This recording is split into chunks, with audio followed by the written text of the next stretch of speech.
ठीक है, तो मैंने इतना बताया था कि चार्ज पार्टिकल को मैग्नेटिक फील्ड में प्रोजेक्ट करने के बाद चार्ज पार्टिकल के ऊपर फोर्स कितना एक्ट करता है वो हमें पता है।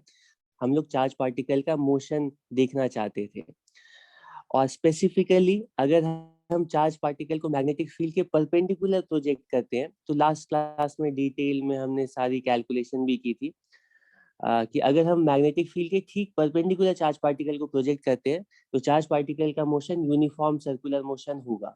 और उस यूनिफॉर्म सर्कुलर मोशन के लिए रेडियस क्या होगी, एंगुलर वेलोसिटी क्या होगी, टाइम पीरियड कितना, ये सारी चीजें हमने कैलकुलेट की थी।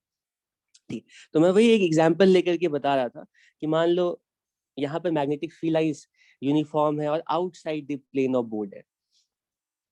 ठीक है, चार्ज पार्टिकल लेते हैं और उसको मैग्नेटिक फील्ड के परपेंडिकुलर यानी बोर्ड के प्लेन में किसी भी डायरेक्शन में प्रोजेक्ट कर देते हैं।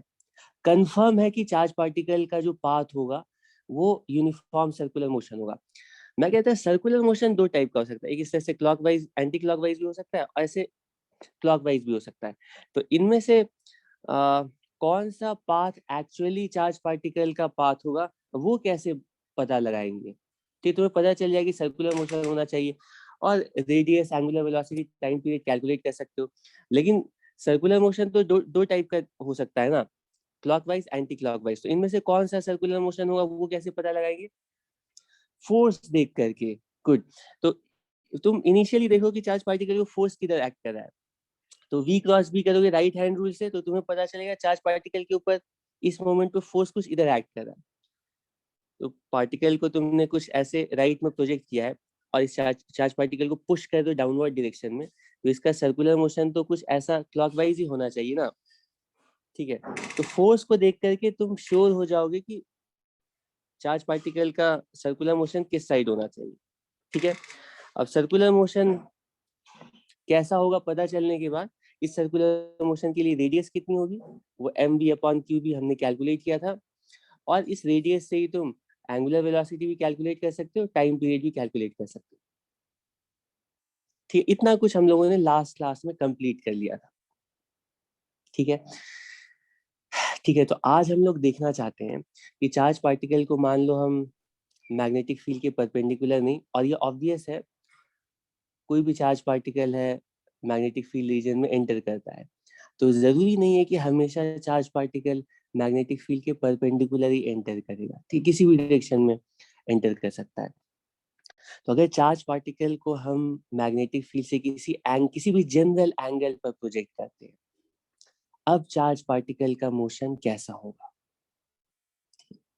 तो अभी हम लोग पता करना चाहते हैं मोस्ट जनरल केस जिसमें कि हम चार्ज पार्टिकल को मैग्नेटिक फील्ड के से किसी जनरल एंगल पर प्रोजेक्ट करते हैं, तो चार्ज पार्टिकल का पाथ कैसा होगा। ठीक है, लेकिन उससे पहले कुछ क्वेश्चंस। ठीक, अभी तक जितना पढ़ा है देखने के लिए कि तुम लोग सब याद है कि नहीं, कुछ क्वेश्चंस ले लेते हैं। आवाज सबको सही से क्लियरली आ रही है?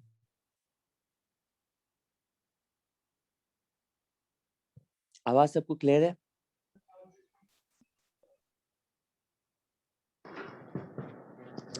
बताओ, आवाज नहीं आ रही है क्या तुम लोगों को? क्लियर है ना अच्छे से? ओके, ठीक है, तो मैं कुछ क्वेश्चंस ले रहा हूँ, इनको जल्दी जल्दी सॉल्व करो। मेरा आज की क्लास का टारगेट यही है कि हम पहले 15-20 मिनट में कुछ क्वेश्चंस करेंगे। ठीक है, क्वेश्चन प्रैक्टिस कर लेते हैं, और उसके next half an hour 1 hour में आगे वाला पार्ट करेंगे। ठीक, आगे वाला पार्ट का मतलब है कि मैग्नेटिक फील्ड से किसी जनरल एंगल पर चार्ज पार्टिकल को प्रोजेक्ट करने पर पार्टिकल का मोशन कैसा होता है, और उसके बाद इलेक्ट्रोमैग्नेटिक फील्ड में चार्ज पार्टिकल को प्रोजेक्ट करने से पार्टिकल का पाथ मोशन कैसा होगा। अभी तो हम सिर्फ ऐसे रीजन में पार्टिकल को प्रोजेक्ट कर रहे हैं जिसमें जहां पर सिर्फ मैग्नेटिक फील्ड प्रेजेंट है। ठीक है, अगर मैग्नेटिक फील्ड के साथ मान लो वहां पे इलेक्ट्रिक फील्ड है, तो फिर चार्ज पार्टिकल का पाथ निकालना इतना सिंपल नहीं होगा। ठीक है, तो उस केस में भी हम देखेंगे, मान लो किसी रीजन में इलेक्ट्रिक फील्ड भी है, मैग्नेटिक फील्ड भी है, अब चार्ज पार्टिकल का पाथ कैसा होगा। एनीवे,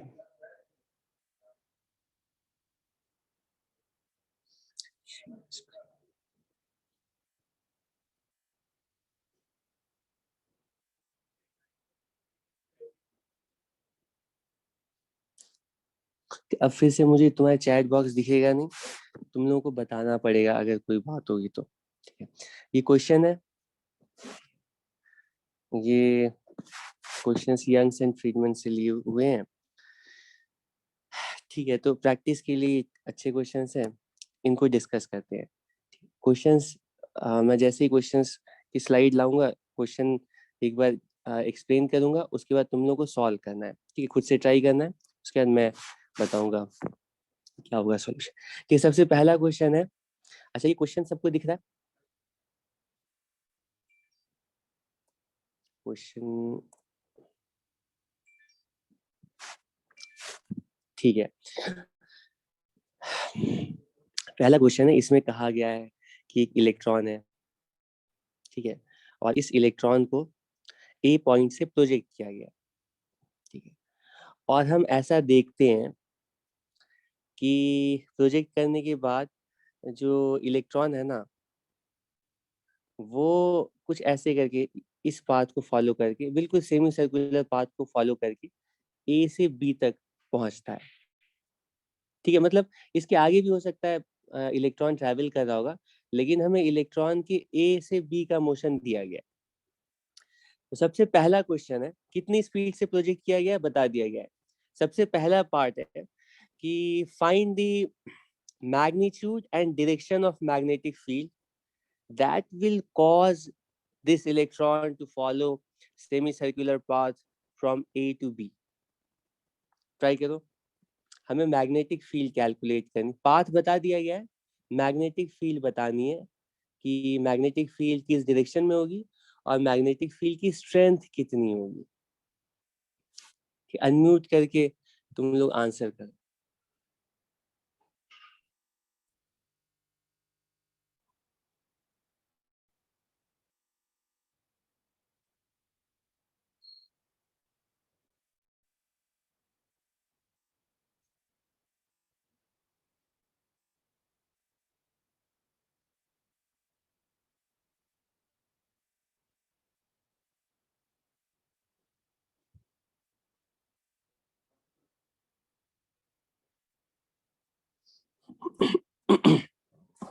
हो गया?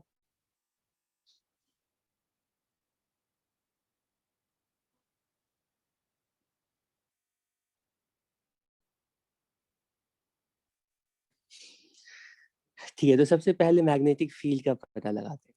तो हम सोचेंगे कि वेलोसिटी की डायरेक्शन हमें पता है, वो कुछ इधर है। ठीक है, तो क्योंकि चार्ज पार्टिकल का जो पाथ है वो सेमी सर्कुलर पाथ है, तो पाथ को देख करके हम फोर्स की डायरेक्शन पता लगा सकते हैं। ठीक है, तो इस चार्ज पार्टिकल को जो फोर्स है ना, वो कुछ ऐसे यूं लग रहा है।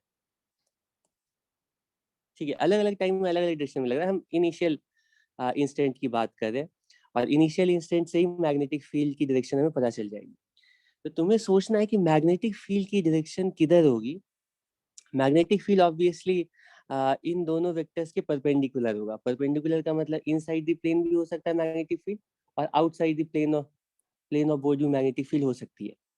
ठीक है, तो तुम्हें सोचना है v क्रॉस b करने से, ठीक है, फोर्स की डायरेक्शन आए, उसके लिए मैग्नेटिक फील्ड की डायरेक्शन किधर होनी चाहिए, बताओ। इनसाइड।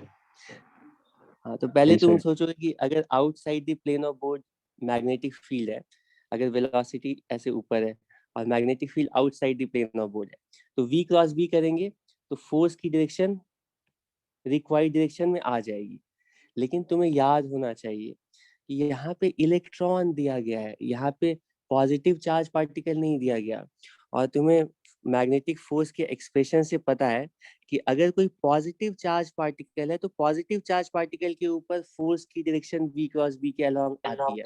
अगर नेगेटिव चार्ज पार्टिकल है तो फोर्स की डायरेक्शन v क्रॉस b के ऑपोजिट आनी चाहिए। ठीक है, तो अगर फोर्स की डायरेक्शन ऐसे राइट में आनी है, ठीक है, तो v क्रॉस b जो है वो लेफ्ट में होना चाहिए, क्योंकि नेगेटिव चार्ज पार्टिकल के ऊपर v क्रॉस b के ऑपोजिट डायरेक्शन में फोर्स होता है। ठीक है, तो v क्रॉस b के ऑपोजिट डायरेक्शन में फोर्स, तो फोर्स अगर राइट है तो v cross b left direction में होना चाहिए। तो v क्रॉस b अगर लेफ्ट डायरेक्शन में है तो लेफ्ट डायरेक्शन में v क्रॉस b होने के लिए मैग्नेटिक फील्ड किधर आनी चाहिए? तो राइट हैंड रूल से तुम सोचोगे कि मैग्नेटिक फील्ड की direction inside the plane of board होनी चाहिए। कि राइट हैंड से देखोगे v क्रॉस b लेफ्ट आ रहा है तो मैग्नेटिक फील्ड की डायरेक्शन राइट आ रही है। ठीक है, तो मैग्नेटिक फील्ड की डायरेक्शन तो पता चल गई। अब उसके बाद मैग्नेटिक फील्ड का मैग्नीट्यूड कैलकुलेट करना है। मैग्नीट्यूड कैसे कैलकुलेट करेंगे? मैग्नीट्यूड कैसे कैलकुलेट करेंगे? अरे देखो, मैग्नेटिक फील्ड अगर देखो वेलोसिटी दे दी गई है, चार्ज पार्टिकल दे दिया गया है, चार्ज वेलोसिटी गिवन है। अगर मैग्नेटिक फील्ड नोन होती तो हम सर्कुलर पाथ के लिए सारी चीजें बता सकते थे, रेडियस ऑफ सर्कुलर मोशन भी कैलकुलेट कर सकते थे। यहाँ पे मैग्नेटिक फील्ड गिवन नहीं है, रेडियस गिवन है।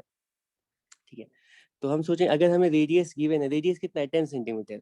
अगर हमें रेडियस गिवन है, ठीक है, रेडियस की वैल्यू होती है mv अपॉन क्यूबी। अगर हमें रेडियस गिवन है तो रेडियस को यूज कर बाकी सारी चीजें तो उन्होंने मैग्नेटिक फील्ड नहीं कैलकुलेट कर सकते हैं।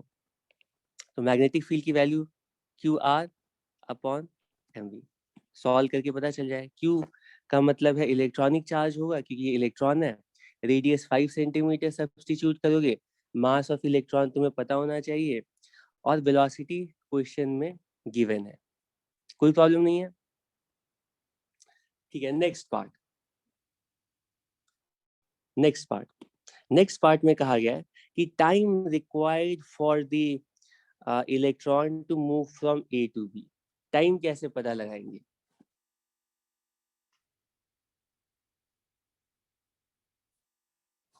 और टाइम कैलकुलेट करना आसान है कि टाइम की वैल्यू हम लोग कंप्लीट सर्कल के लिए टाइम की वैल्यू पता है सर। वो होती है 2 पाई। सर हाँ, कितनी होती है? mv by qr है ना? हाँ, सर आपने उल्टा लिखा है। अरे सॉरी, थैंक यू। ये है mv upon Q R, thank you. तो मैग्नेटिक फील्ड की वैल्यू तुम इससे कैलकुलेट कर लोगे। अब उसके बाद टाइम पीरियड की वैल्यू कैलकुलेट करने के लिए टाइम पीरियड की वैल्यू कितनी आती है बताओ? 2 पाई m अपॉन क्यू बी, है ना?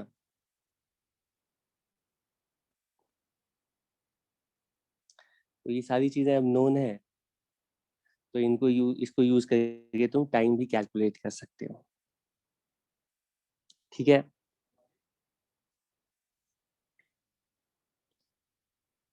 Next question. सिंपल क्वेश्चन था। दूसरा क्वेश्चन है, इसको सॉल्व करके बताओ। क्वेश्चन एक बार समझ लेते हैं, क्वेश्चन में क्या कहा गया है। क्वेश्चन में कहा गया है कि इस तरह से ना, चार्ज पार्टिकल की बीम को ऐसे वर्टिकल प्रोजेक्ट किया गया है। ये साइड व्यू दिखाया गया है। ठीक है, ये जो मैग्नेटिक फील्ड लाइंस बिल्कुल इस तरह से हॉरिजॉन्टल है और तुम इसको यहाँ से देख रहे हो, और चार्ज पार्टिकल की जो बी कॉस्मिक रेज जो है वो ऊपर से ऐसे आ रहे हैं। कॉस्मिक रे का मतलब है इसके अंदर चार्ज पार्टिकल का की बीम है। ठीक है, तो क्वेश्चन में कहा गया है कि एक एक्सपेरिमेंट में वर्टिकली डाउनवर्ड कॉस्मिक रेज आ रही हैं और वो एंटर करती हैं, और कॉस्मिक रेज के अंदर जो चार्ज पार्टिकल्स है वो बता दिया गया है। चार्ज पार्टिकल का चार्ज कितना है? 3 है। मास कितना है? वो 12 टाइम्स की मास ऑफ प्रोटॉन है। मतलब चार्ज पार्टिकल क्या है वो गिवन है, एम और क्यू गिवन है। यूनिफॉर्म मैग्नेटिक फील्ड में एंटर करती है ऑफ ऑफ स्ट्रेंथ 0.25 टेस्ला। ठीक है, मैग्नेटिक फील्ड की जो एसआई यूनिट होती है वो टेस्ला होती है। ठीक है, and is bent in a semicircle of diameter 95 centimetre. मतलब मोर और लेस प्रीवियस क्वेश्चन की टाइप का है, की टाइप की सिचुएशन है। ठीक है, चार्ज पार्टिकल आता है और मैग्नेटिक फील्ड में एंटर करने के बाद सेमी सर्कुलर पाथ फॉलो करता है। ठीक है, तो क्वेश्चन में पूछा गया है find the speed of particles and the sign of their charge. ठीक है, वेलोसिटी वेलोसिटी इसमें कैलकुलेट करनी है।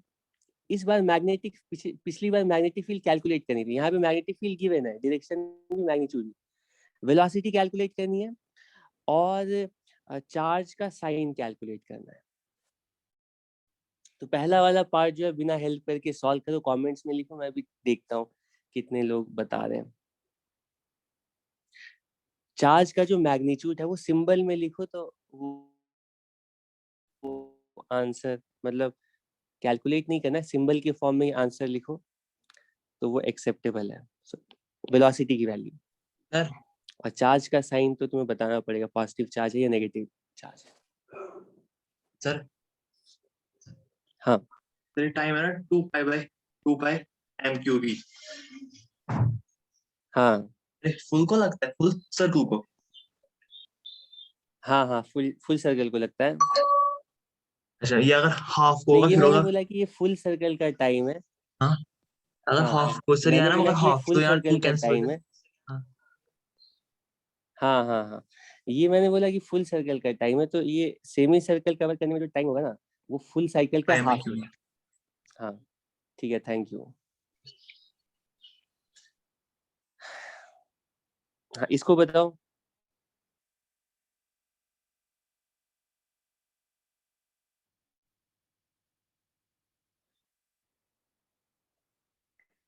साइन क्या आएगा?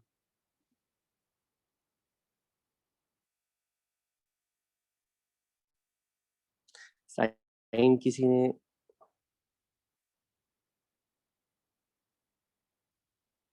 अरे साइन में क्या प्रॉब्लम है? साइन में क्या प्रॉब्लम है? पहले फोर्स देखो, अगर magnetic force V cross B के अलोंग है तो पॉजिटिव चार्ज है, magnetic force V cross B के ऑपोजिट है तो नेगेटिव चार्ज है। इतना सिंपल है। यहाँ पे वेलोसिटी की तरह कुछ ऐसे है वेलोसिटी, और मैग्नेटिक फील्ड की तरह अंदर की तरफ। V क्रॉस B करेंगे राइट हैंड रूल से, तो V क्रॉस B की डायरेक्शन किधर आ रही है? V क्रॉस B किधर आ रहा है? लेफ्ट में आ रहा है। और तुम सेमी सर्कुलर पाथ को देख करके बता सकते हो कि फोर्स सेंटर की तरफ, मतलब राइट में फोर्स है। अरे ये मैं सॉरी एफ बी लिख दिया, ये V क्रॉस B है, क्योंकि फोर्स की डायरेक्शन V क्रॉस B के ऑपोजिट है, तो हम बोलेंगे चार्ज नेगेटिव है।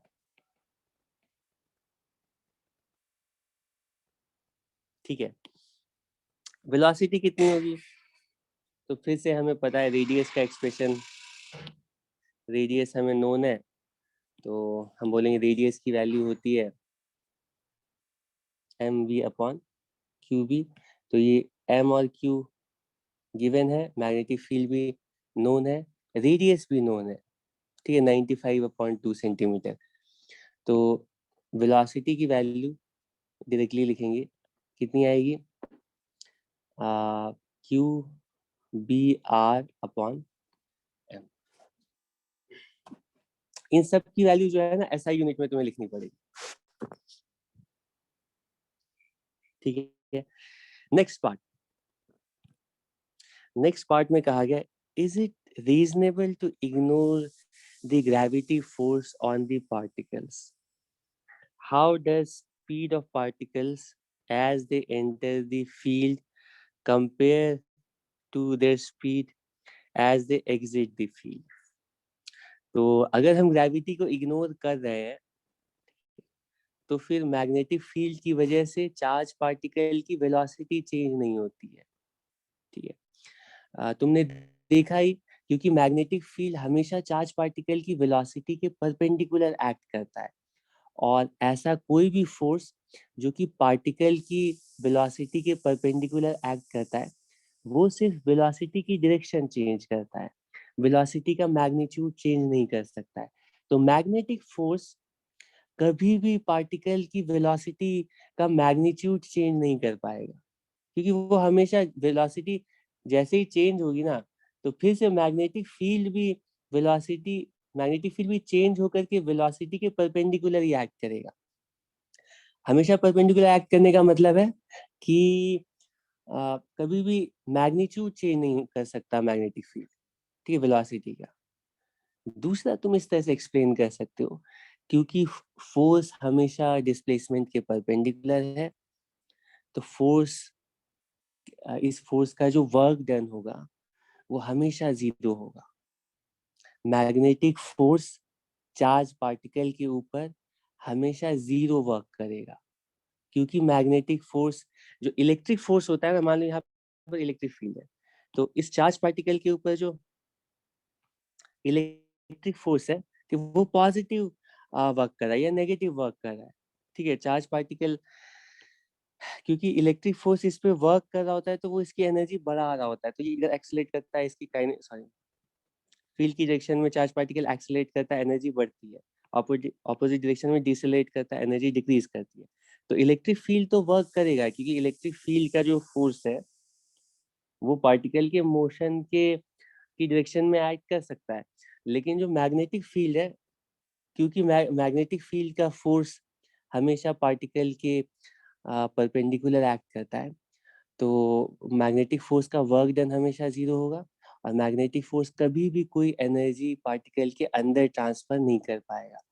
तो मैग्नेटिक फील्ड में कभी भी चार्ज पार्टिकल एंटर करता है ना, उसकी एनर्जी चेंज नहीं करती, एनर्जी हमेशा सेम रहती है, बस उसकी डायरेक्शन चेंज करती रहती है। ओके, हाँ, तो इसमें जो दूसरा पार्ट कहा गया ना, ग्रेविटी को इग्नोर कर सकते हैं यानी, तो तुम कैलकुलेट करके देखना कि मैग्नेटिक फोर्स की वैल्यू कितनी आ रही है और चार्ज पार्टिकल के ऊपर ग्रेविटेशनल फोर्स की वैल्यू कितनी आ रही है, और कंपेयर करना, तो उससे तुम्हें पता चलेगा कि जो ग्रेविटेशनल फोर्स है वो बहुत ही कम होगा। ठीक है, तो हम इग्नोर कर सकते हैं। नेक्स्ट क्वेश्चन है, सिंपल क्वेश्चन है, इसमें भी बीम ऑफ प्रोटॉन है, इनकी स्पीड बता दी गई है। ठीक है, जो भी चीजें गिवन है ना उसको मैं यहाँ पर लिख देता हूँ। गिवन velocity given है, enters a uniform magnetic field perpendicular to it. Beam exits the magnetic field in a direction perpendicular to its original direction. मतलब magnetic field कुछ इस तरह से इस रीजन में एग्जिस्ट कर रहा है कि ये जो बीम ऑफ प्रोटॉन है वो जिस डायरेक्शन से एंटर करता है उसके ठीक परपेंडिकुलर डायरेक्शन से एग्जिट करता है, जिसका मतलब है कि ये जो प्रोटॉन है वो क्वार्टर सर्कल कंप्लीट करके बाहर आता है। ठीक है, सिंपल है। हाँ, इसके बाद क्या कहा गया है, the beam travels a distance of 1.18 centimetre.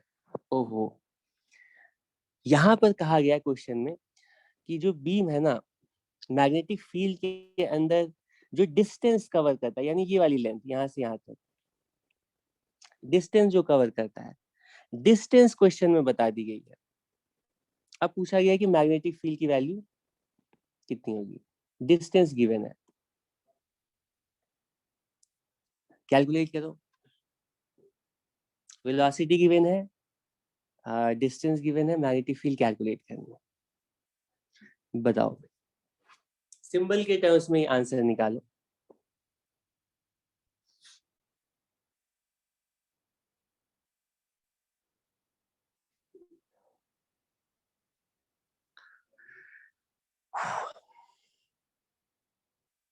अच्छा, प्रोटॉन है तो हमें चार्ज और मास ये भी गिवन है, एम और क्यू तो पता है, वी भी पता है।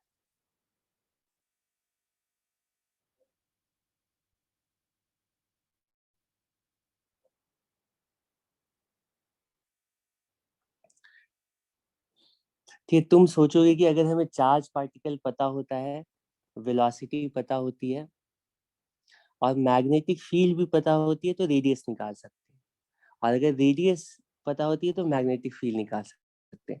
तो यहाँ पे रेडियस तो नहीं पता है, लेकिन इस क्वार्टर सर्कल की सरकमफेरेंस पता है। तो तुम सोचो क्या हम इस सरकमफेरेंस को यूज करके रेडियस नहीं कैलकुलेट कर सकते हैं? एक बार हमें रेडियस की वैल्यू पता चल जाएगी तो हम मैग्नेटिक फील्ड की वैल्यू भी कैलकुलेट कर लेंगे। सिंपल है।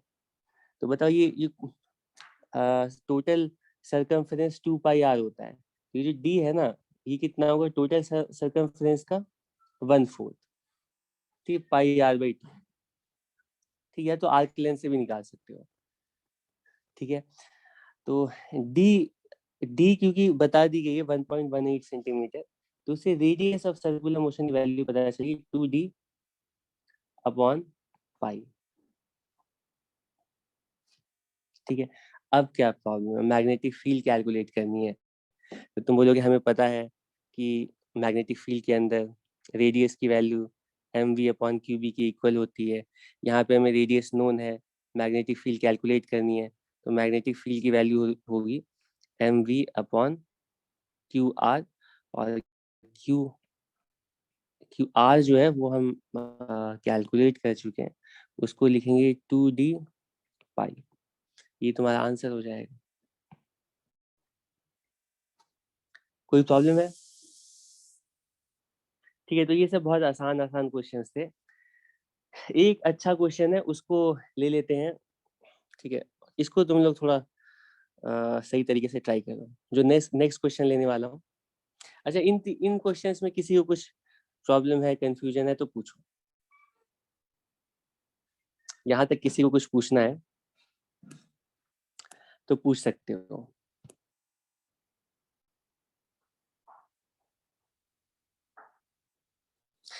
ठीक है, यहाँ तक किसी को कुछ पूछना नहीं है।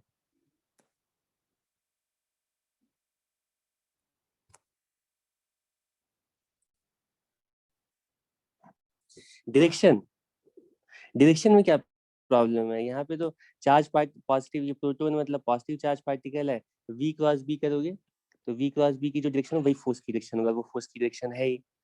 यहाँ पे तो सिर्फ मैग्नेटिक फील्ड का मैग्नीट्यूड निकालना था, वो इतना होगा। ठीक है, नेक्स्ट क्वेश्चन लेने जा रहे हैं, और ये काफी अच्छा क्वेश्चन है। इस क्वेश्चन को लेने से पहले मैं थोड़ा सा तुम्हें तैयार कर देता हूँ कुछ सिंपल क्वेश्चंस पूछ करके। ओके,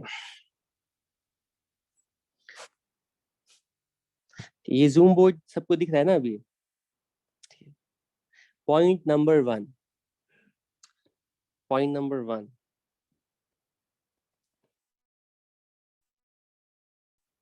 ये मान लो जो ऊपर वाला पार्ट है ना, वहां पे magnetic field inside the plane of board exist कर रही है, और यहाँ पे मैग्नेटिक फील्ड 0 है। मान लो ये जो ऊपर वाला हाफ है ना, इसमें मैग्नेटिक फील्ड हर जगह यूनिफॉर्म है inside the plane of board, और ये जो नीचे वाला रीजन है, यहाँ पे मैग्नेटिक फील्ड एग्जिस्ट नहीं कर रही है। चार्ज पार्टिकल को हमेशा की तरह मैग्नेटिक फील्ड के परपेंडिकुलर कुछ ऐसे प्रोजेक्ट करते हैं। ठीक है, कैसा पाथ होगा? तो तुम बोलोगे अगर हम बिल्कुल बाउंड्री के परपेंडिकुलर प्रोजेक्ट कर रहे हैं तो ये अपना नॉर्मल सर्कुलर मोशन कंटिन्यू करेगा। Circular motion v cross b, इधर फोर्स आएगा तो सर्कुलर मोशन कुछ इस तरह का कंटिन्यू करेगा, सर्कुलर मोशन कंटिन्यू करेगा। लेकिन जैसे ही सेमी सर्कुलर मोशन कंप्लीट होगा तो ये चार्ज पार्टिकल बाहर आ जाएगा। तो जिस डायरेक्शन में हमने चार्ज पार्टिकल को प्रोजेक्ट किया था, उसके बिल्कुल ऑपोजिट डायरेक्शन से ये मैग्नेटिक फील्ड वाले रीजन को एग्जिट कर लेगा। यहाँ तक सारी चीजें बिल्कुल सिंपल है। ठीक है, अब मेरा नेक्स्ट क्वेश्चन है कि मान लो जो मैग्नेटिक फील्ड ऊपर जो मैग्नेटिक फील्ड एग्जिस्ट करी, वो एक्सटेंड नहीं कर रही है। ठीक है, वो फाइनाइट डिस्टेंस तक एक्सटेंड कर रही है। ठीक है, फाइनाइट डिस्टेंस तक एक्सटेंड कर रही है। तो मैं कह रहा हूँ मान लो मैग्नेटिक फील्ड ना बस इस छोटे से स्ट्रिप के अंदर एग्जिस्ट कर रही है, इसके बाहर कहीं पर भी मैग्नेटिक फील्ड नहीं है। अब तुमसे पूछा जा रहा है कि ये बताओ कि चार्ज पार्टिकल वापस आएगा या नहीं आएगा, कैसे डिसाइड करेंगे?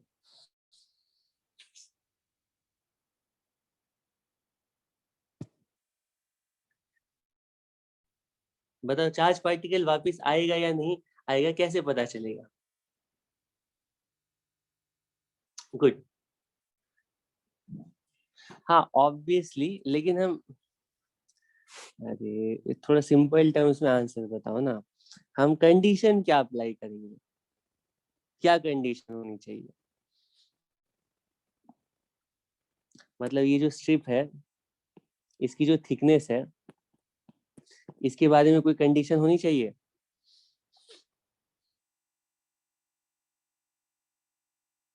गुड। ये जो डिस्टेंस है ना, हाँ हाँ हाँ, वेरी गुड। हम बोलेंगे ये जो डिस्टेंस है, this distance should be at least equal to the radius.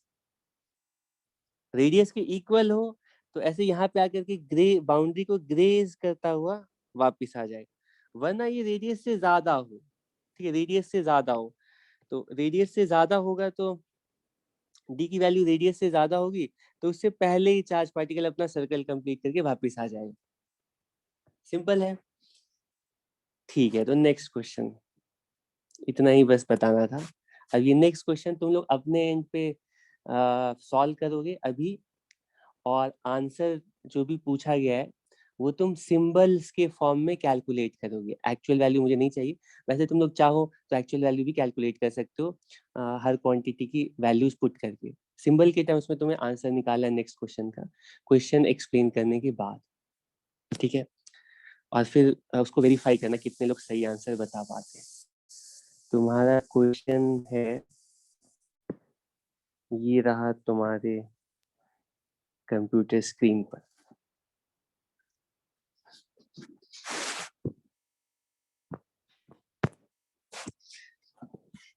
ठीक है, तो इसमें बताया गया है, क्या क्या चीजें बताई गई मैं नीचे लिखते जाता हूँ, क्योंकि इसमें इतना सारा डेटा है ना, तुम कंफ्यूज हो सकते हो। तो मैं क्या क्या चीजें गिवन है यहाँ पे बता देता हूँ। ठीक, गिवन,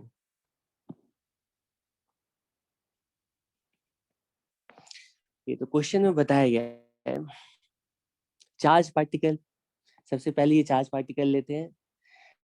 चार्ज क्या है, मास है, मास कितना है ये बता दिया गया है। चार्ज पार्टिकल क्या है, कौन सा है, बता दिया गया, ठीक है।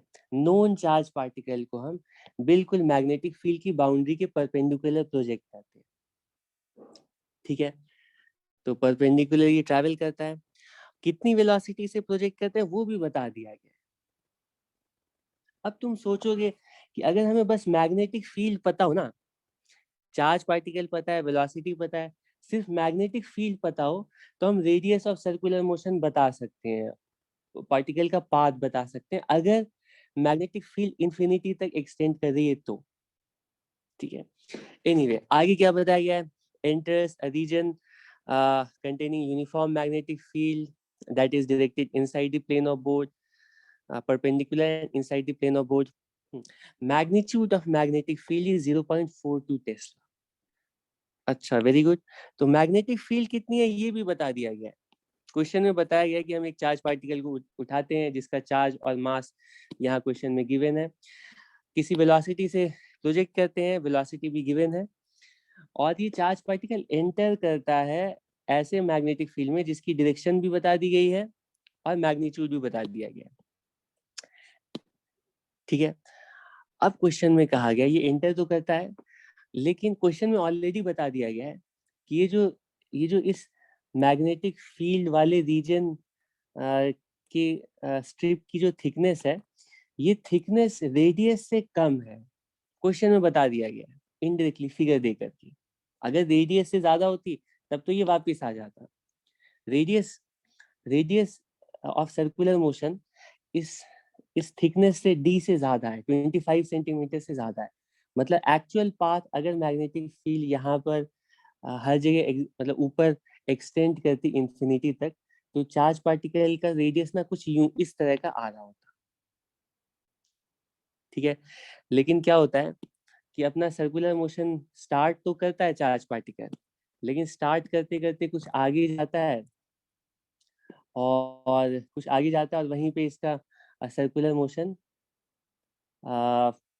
सर्कुलर वहीं पर उसका सर्कुलर मोशन टर्मिनेट कर जाता है, क्योंकि इसके आगे न मैग्नेटिक फील्ड एग्जिस्ट करती है न मैग्नेटिक फोर्स एग्जिस्ट करता है, ठीक है।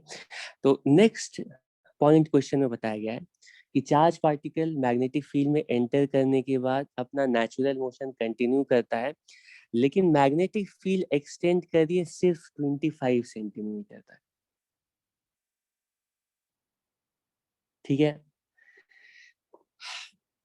तो चार्ज पार्टिकल मैग्नेटिक फील्ड को एग्जिट करता है, और एग्जिट करने के बाद क्योंकि अब यहाँ पर कोई मैग्नेटिक फील्ड नहीं है, इलेक्ट्रिक फील्ड तो थी ही नहीं, तो चार्ज पार्टिकल के ऊपर अब कोई फोर्स नहीं एक्ट कर रहा है, तो जिस भी डायरेक्शन से ये चार्ज पार्टिकल मैग्नेटिक फील्ड को एग्जिट करेगा, सेम डायरेक्शन में uniform straight line motion follow करता हुआ पार्टिकल आगे जाएगा। ठीक है, यहाँ तक आते आते मैग्नेटिक फील्ड की बाउंड्री तक आते आते चार्ज पार्टिकल की जो वेलोसिटी की डायरेक्शन है ना, वो कुछ बेंड कर गई होगी मैग्नेटिक फील्ड की वजह से। चला तो वो सीधा था, लेकिन मैग्नेटिक फील्ड ने इस डायरेक्शन को थोड़ा बेंड कर दिया होगा। तो मैग्नेटिक फील्ड की बाउंड्री पर चार्ज पार्टिकल की जो डायरेक्शन आ गई होगी, इसी डायरेक्शन से ये आगे कंटिन्यू करेगा।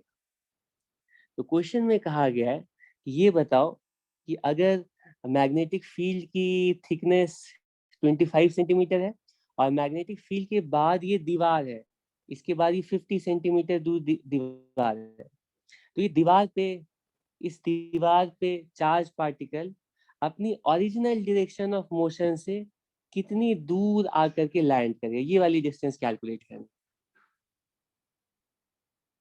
ठीक है, ट्राई करो।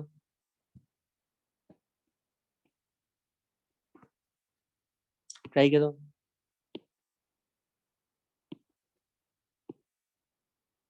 क्वेश्चन में किसी को कोई डाउट है तो बताओ, वरना आंसर कैलकुलेट करो।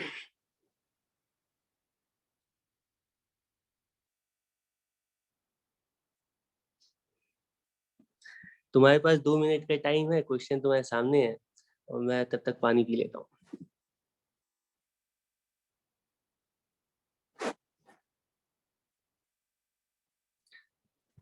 पानी।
हाँ, आंसर आया।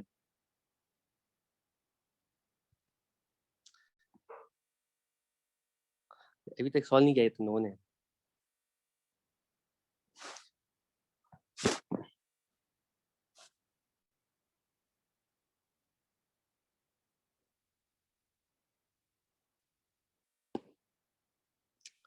तुम लोग ये मत सोचना कि मतलब रोजा मैं नहीं रखता हूँ।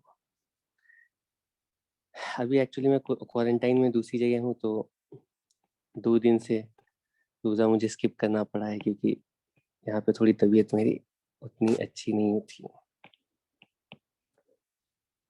मतलब सिम्टम्स नहीं थे, लेकिन अभी थोड़ी ठंडा एसी कूलर की वजह से ठंड थोड़ी हो गई थी।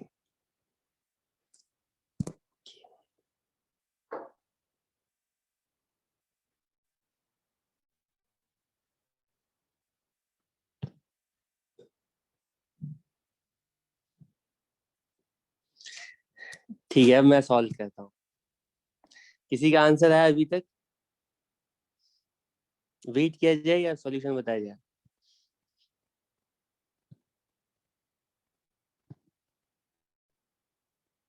ठीक है, हम स्टार्ट करते हैं। सॉल्व करने के लिए हम ऐसा सोचते हैं यहाँ पर देखो, क्योंकि हमें नेसेसरी इंफॉर्मेशन क्वेश्चन में गिवन है, तो हमें इस रेडियस की वैल्यू पता है। तो ये वाली जो डिस्टेंस है ना, जैसे ये चार्ज पार्टिकल मैग्नेटिक फील्ड में एंटर करेगा, तो ये चार्ज पार्टिकल अपना नेचुरल सर्कुलर मोशन कंटिन्यू करेगा। ठीक है, तो ये ए से लेकर के बी तक चार्ज पार्टिकल बिल्कुल सर्कुलर मोशन फॉलो करके आगे जा रहा है। तो ये वाला जो पार्ट है ना, ये बिल्कुल सर्कुलर आर्क की तरह है। ऑब्वियस है। इस सर्कुलर आर्क की रेडियस कितनी होगी हम कैलकुलेट कर सकते हैं, क्योंकि हमें charge particle, velocity, magnetic field सब कुछ गिवन है। तो रेडियस ऑफ पहले तो इस चार्ज पार्टिकल को पता नहीं है ना कि मैग्नेटिक फील्ड आगे एक्सटेंड कर रही है या नहीं, लेकिन जैसे ही चार्ज पार्टिकल एंटर करेगा, वो आर रेडियस का सर्कुलर मोशन करना स्टार्ट कर देगा। तो ये अलग बात है कि वो सर्कुलर मोशन कंप्लीट नहीं हो पाएगा, लेकिन जब तक सर्कुलर मोशन एग्जीक्यूट कर पाएगा, तब तक चार्ज पार्टिकल सर्कुलर मोशन में ही रहेगा। तो ए से बी तक चार्ज पार्टिकल सर्कुलर मोशन करता है, और यहाँ से यहाँ तक ये सर्कुलर आर्क फॉलो करता है। ठीक है, अब बी पॉइंट पर आकर के चार्ज पार्टिकल की कुछ वेलोसिटी आ जाती है, और वो वेलोसिटी किसी एंगल पर आती है। ठीक है, वेलोसिटी का मैग्नीट्यूड तो जितनी स्टार्टिंग में वेलोसिटी थी उतनी रहेगी, लेकिन अब ये जो वेलोसिटी है ना, किसी एंगल पर बेंड कर गई है। ठीक है, तो इस क्वेश्चन में हमें सॉल्व करके पता लगाना है कि ओरिजिनल डायरेक्शन ऑफ मोशन से कितनी दूर जाकर के ये चार्ज पार्टिकल वॉल पे लैंड करेगा, है ना। तो इस क्वेश्चन को हम इस तरह से दो पार्ट में डिवाइड कर सकते हैं। कितनी दूर का मतलब इसको तुम बोल सकते हो ये डेविएशन है, मतलब ओरिजिनल पार्ट से डेविएशन कितना होगा। तो तुम इस तरह से सोच सकते हो कि हम डेविएशन पहले तो मैग्नेटिक फील्ड के अंदर चार्ज पार्टिकल कितना डेविएट करेगा, यानी ये वाली डिस्टेंस, इसको x1 मान लो, और फिर मैग्नेटिक फील्ड के बाहर ये चार्ज पार्टिकल कितना डेविएट करेगा, x2, है ना। इन दोनों पार्ट्स को अगर कैलकुलेट कर ले तो हमें टोटल डेविएशन की वैल्यू पता चल जाएगी। ठीक है, तो सबसे पहले मैग्नेटिक फील्ड के अंदर, इसके लिए मैं अलग से फिगर बना लूं क्या, अगर तुम लोगों को ये थोड़ा, मैग्नेटिक फील्ड के अंदर कितना डेविएट कर रहा है चार्ज पार्टिकल, मैग्नेटिक फील्ड के अंदर कितना डेविएट कर रहा है चार्ज पार्टिकल। तो चार्ज पार्टिकल का जो एक्चुअल मोशन होता इस तरह से सर्कुलर मोशन होता, है ना, और ये सर्कुलर मोशन जो है, ठीक है, तो लेटेस्ट से चार्ज पार्टिकल ना अपना सर्कुलर मोशन का कुछ पार्ट कवर करता है यहाँ से यहाँ तक। जो फर्स्ट पार्ट है ना, वो यहाँ से यहाँ तक है मान लो। ठीक है, ये तो हमें पता लगाना है कि ये चार्ज पार्टिकल इनिशियल पोजीशन से कितना डिविएट कर गया होगा। ये वाली डिस्टेंस कैलकुलेट करनी है, यहाँ से यहाँ तक। ये डिस्टेंस हम नहीं कैलकुलेट कर सकते हैं। क्या क्या चीजें पता है हमें, रेडियस पता है, और क्या पता है हमें, ये वाली डिस्टेंस पता है, यहाँ से यहाँ तक डिस्टेंस पता है। तो सिंपल ज्योमेट्री अप्लाई करके तुम बोलोगे, अच्छा ये वाली डिस्टेंस हमें पता है, डी पता है, आर पता है,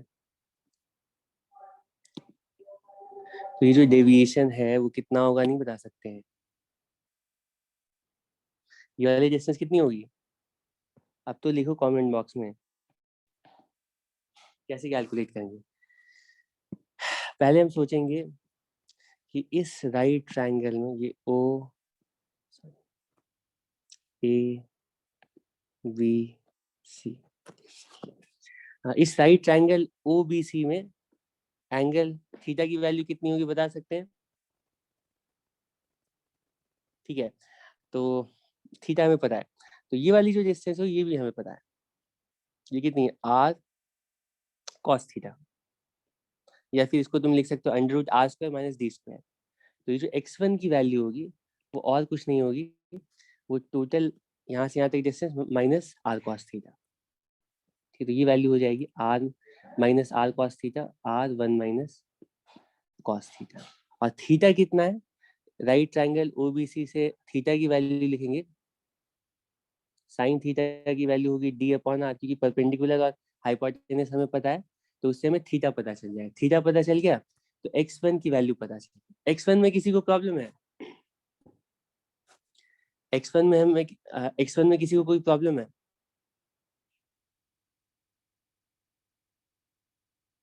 ठीक है, यानी कि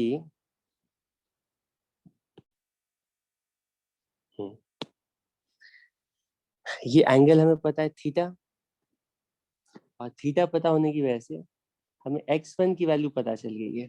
ये x1 है, x1 की वैल्यू है r1 माइनस कॉस थीटा, और थीटा की वैल्यू हम कैलकुलेट कर चुके हैं। थीटा की वैल्यू है sine inverse D upon capital R. अब उसके बाद दूसरा पार्ट रहता है x2 की वैल्यू कैसे कैलकुलेट करेंगे। x2 की वैल्यू बताओ कैसे कैलकुलेट करेंगे, क्या स्ट्रैटेजी होगी, सजेशंस? तो बहुत तरीका, एक तरीका वेलोसिटी पता कर लिया, डिस्टेंस पता करो, लेकिन मैं कह रहा हूँ कि हमें ये x2 चाहिए, यहाँ से यहाँ तक की डिस्टेंस चाहिए। तो सिंपल ज्योमेट्री यूज करते हैं ना, हम सोचते हैं क्या क्या चीजें हमें पता है यहाँ पर। तो इस राइट ट्रायंगल को देखो, ये वाला जो राइट ट्रायंगल है, अगर नहीं दिखेगा तो बताना इसमें थोड़ा। इस राइट ट्रायंगल को देखो, right triangle P Q R, ये right triangle P Q R देखो, सबको दिख रहा है? ये वाला triangle right triangle P Q R देखो, तो इसमें हमें कैलकुलेट करना है, हमें पता लगाना है कि इसमें बेस ये क्यू आर की वैल्यू कितनी होगी, है ना? क्यू आर की वैल्यू कितनी होगी, तो हम सोचें इसमें ये वाली लेंथ तो हमें पता है, ये 50 सेंटीमीटर है, ठीक है, ये 50 सेंटीमीटर है। अगर हमें कोई और साइड पता चल जाए, ठीक है, एक साइड हमें पता है यहाँ से यहाँ तक 50 सेंटीमीटर, या तो हमें कोई साइड पता चल जाए या कोई एंगल पता चल जाए, तो हम बाकी सारे साइड्स कैलकुलेट कर सकते हैं। तुम सोचो ये वाली साइड नहीं पता, ये वाली साइड नहीं पता है, एंगल पता है क्या? एंगल पता है क्या? एंगल पता है क्या? बताओ। इमर्ज करने के बाद चार्ज पार्टिकल की जो फाइनल वेलोसिटी होगी, उस वेलोसिटी की डायरेक्शन क्या कुछ भी हो सकती है। यहाँ पर देखो, ज्योमेट्री से हम बोलेंगे ये वाली डायरेक्शन, ये वाली डायरेक्शन,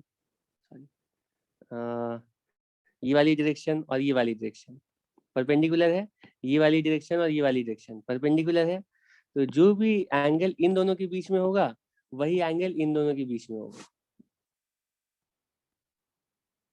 समझे? तो ये एंगल और कुछ नहीं थीटा है, और जैसे ही एंगल पता चल जाएगा तो तुम्हें एक स्टेप में लिखोगे कि x2 की वैल्यू होगी, जैसे ये एंगल पता चलेगा तो इस राइट ट्रायंगल में हमें बेस नोन है और परपेंडिकुलर पता करना है। तो बेस और परपेंडिकुलर का मतलब कौन सा रेशियो यूज करोगे? तुम लोग लिखोगे परपेंडिकुलर x2 अपॉन बेस, ठीक है, 50 सेंटीमीटर, इसको लिखोगे d minus D. D actually यहाँ से यहाँ तक टोटल डिस्टेंस है, ये d है, तो capital D minus D 75 minus 25 which is 50, ये लिखोगे tan theta, and theta is known, तो x2 की वैल्यू भी तुम्हें पता चल जाएगी। तो तुम्हें सॉल्व करने के बाद आंसर लिखना चाहिए था d minus D tan theta, ठीक है। फिगर बहुत अनक्लियर तो नहीं है? चलो मैं अपने फिगर में भी बता देता हूँ, अगर किसी को कोई प्रॉब्लम है तो इस तरह से सोच सकते हो कि देखो स्टार्टिंग में ये वेलोसिटी कुछ ऐसी है, तो जैसे जैसे चार्ज पार्टिकल ऊपर चलता जा रहा है ना, तो जैसे जैसे चार्ज पार्टिकल आगे जा रहा है, जितना एंगल कवर कर रहा है उतना ही एंगल वेलोसिटी भी बेंड करती जा रही है, ठीक है। तो जब ये पार्टिकल थीटा एंगल पर चला आएगा तो वेलोसिटी भी ना ओरिजिनल से ऐसे बेंड होते होते थीटा एंगल तक बेंड कर जाएगी। सॉरी, ठीक है, तो वेलोसिटी की डायरेक्शन पता चल गई तो फिर तो कोई प्रॉब्लम ही नहीं है, ठीक है, वेलोसिटी की डायरेक्शन पता चल गई, तो अब ये ये वाला एंगल हमें पता चल गया ये थीटा है, ठीक है। तो तुम सोचो कि यहाँ से यहाँ जो दीवार है इसकी डिस्टेंस हमें पता है, यहाँ से यहाँ तक ये डिस्टेंस हमें पता है, ये 50 सेंटीमीटर है, और ये एंगल पता है। तो हम इस राइट ट्रायंगल में परपेंडिकुलर की वैल्यू नहीं कैलकुलेट कर सकते हैं, कैलकुलेट कर सकते हैं। तो x2 की value d minus D tan theta. कितने लोगों से ने इनमें से एक भी आंसर निकाला था? x1 x2 में से तुमने से कोई एक आंसर निकाला था?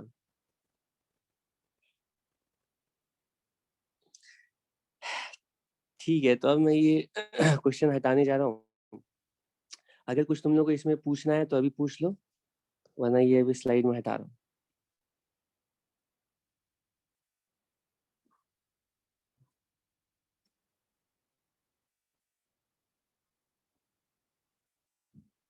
ओके, थीटा कैलकुलेट कर दिया था, very good. Okay okay okay,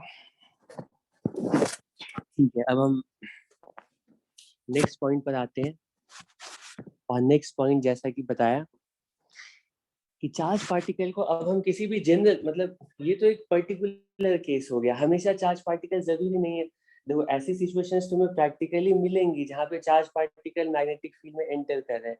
ये जो अर्थ के पास भी अपनी मैग्नेटिक फील्ड है, सन से और स्पेस से कॉस्मिक रेज आते हैं, उनमें चार्ज पार्टिकल्स होते हैं, वो अर्थ की मैग्नेटिक फील्ड में एंटर करते हैं।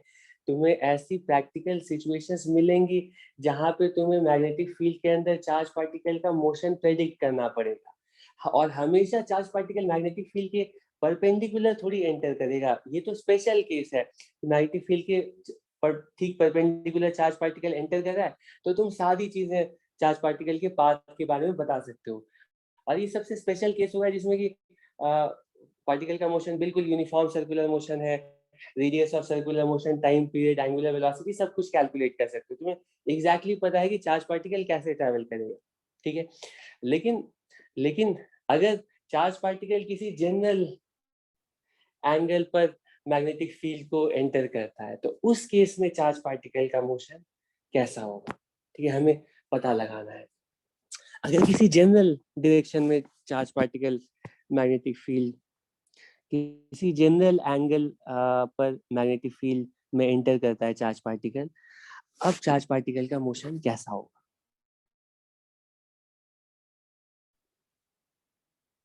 ठीक है, तो हम कोई रीजन इमेजिन करते हैं।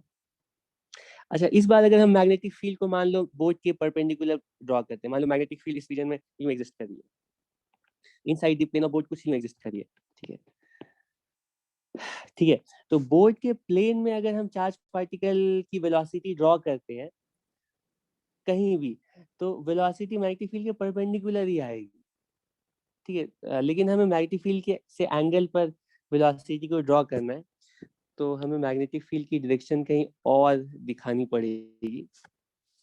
तो क्यों ना ऐसा किया जाए, लेट अस से इस रीजन में मैग्नेटिक फील्ड एग्जिस्ट कर रही है, बिल्कुल जिस तरह से ड्रॉ किया है,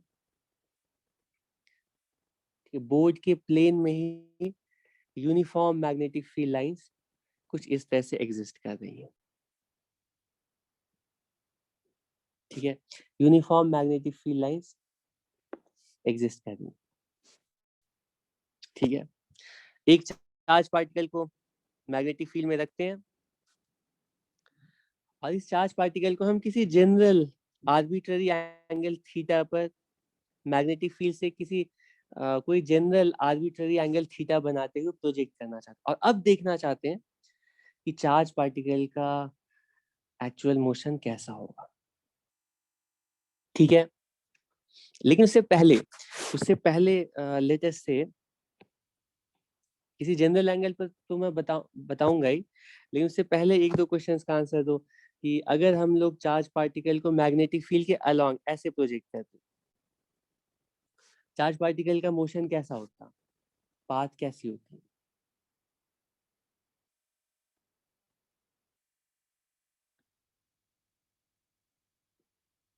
ठीक है, सब लोग आंसर दो, बाकी लोग आंसर दो, very good.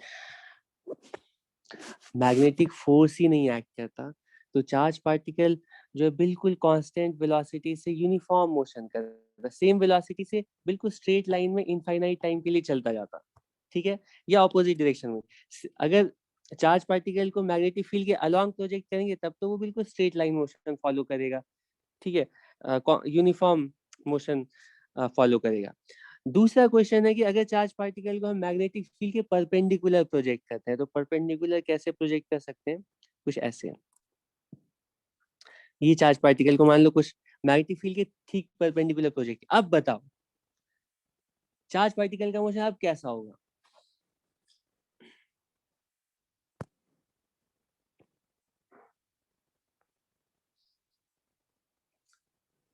Uniform, obviously uniform circular motion होगा, लेकिन वो यूनिफॉर्म सर्कुलर मोशन किस तरह का होगा, यहाँ पे कैसा दिखेगा हमें,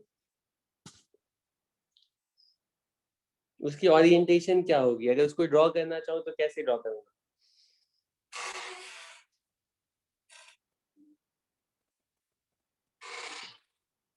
कैसे,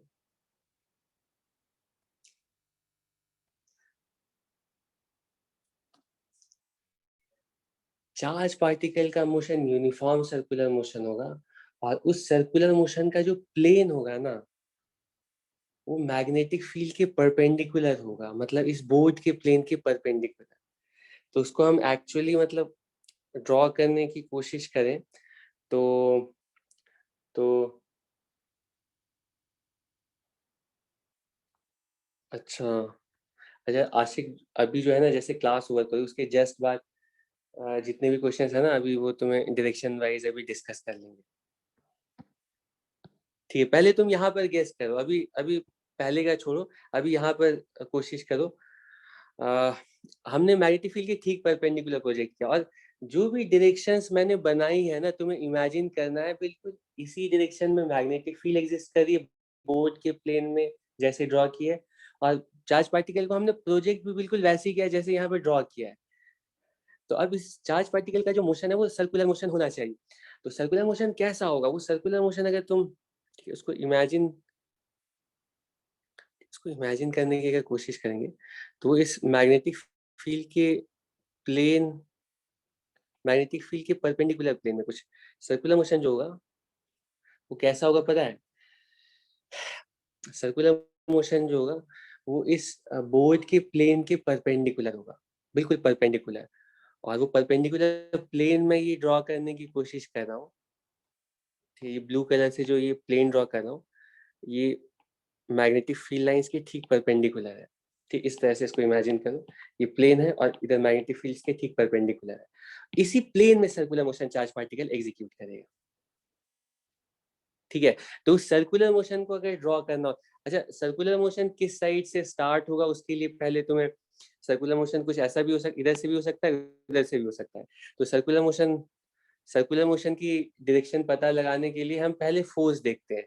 तो मुझे बताओ चार्ज पार्टिकल के ऊपर मैग्नेटिक फील्ड के अकॉर्डिंग फोर्स किधर आनी चाहिए, क्योंकि पॉजिटिव चार्ज पार्टिकल है फोर्स v क्रॉस b के अलोंग होगा, राइट हैंड रूल यूज करोगे तो v क्रॉस b का मतलब है inside the plane of board, right hand rule apply करो तो v इधर है और मैग्नेटिक फील्ड इधर है, तो v क्रॉस b का मतलब फोर्स की direction inside the plane of board.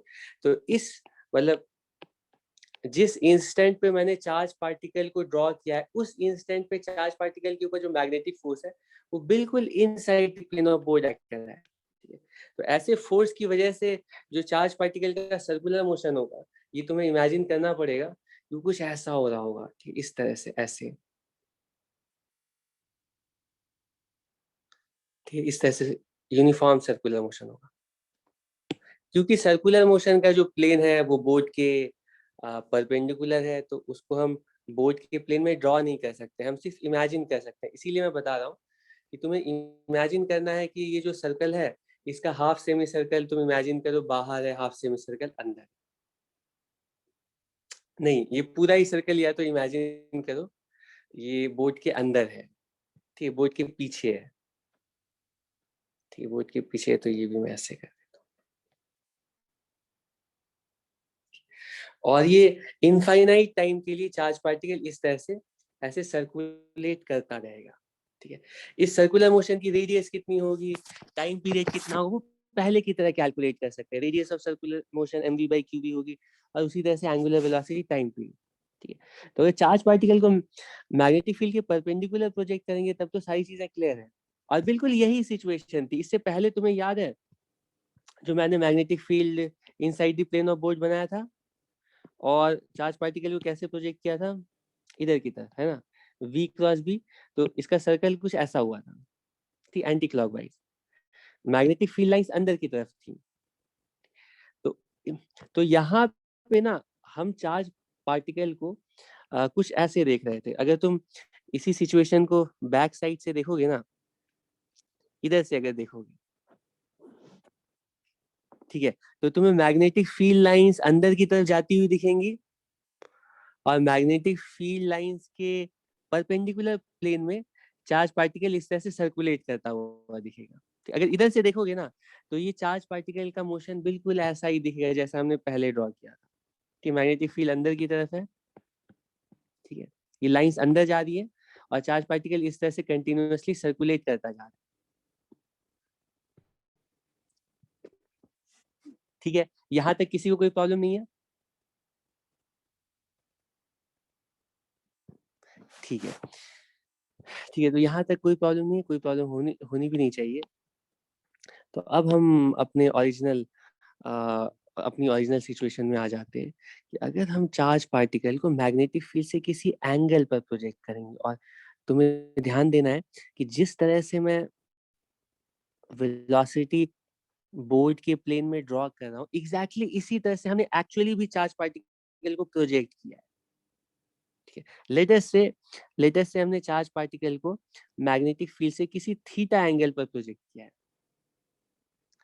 अब हमें पता लगाना है कि चार्ज पार्टिकल का कंप्लीट मोशन कैसा होगा। ठीक है, तो इसको एक बार में इमेजिन करना उतना आसान नहीं है, तो तुम्हें थोड़ा विजुअलाइजेशन यहाँ पे अपनी यूज करनी पड़ेगी। क्या होगा, क्या लगता है तुम लोगों को, क्या लगता है, पहले गेस करके बताओ कैसा मोशन होना चाहिए।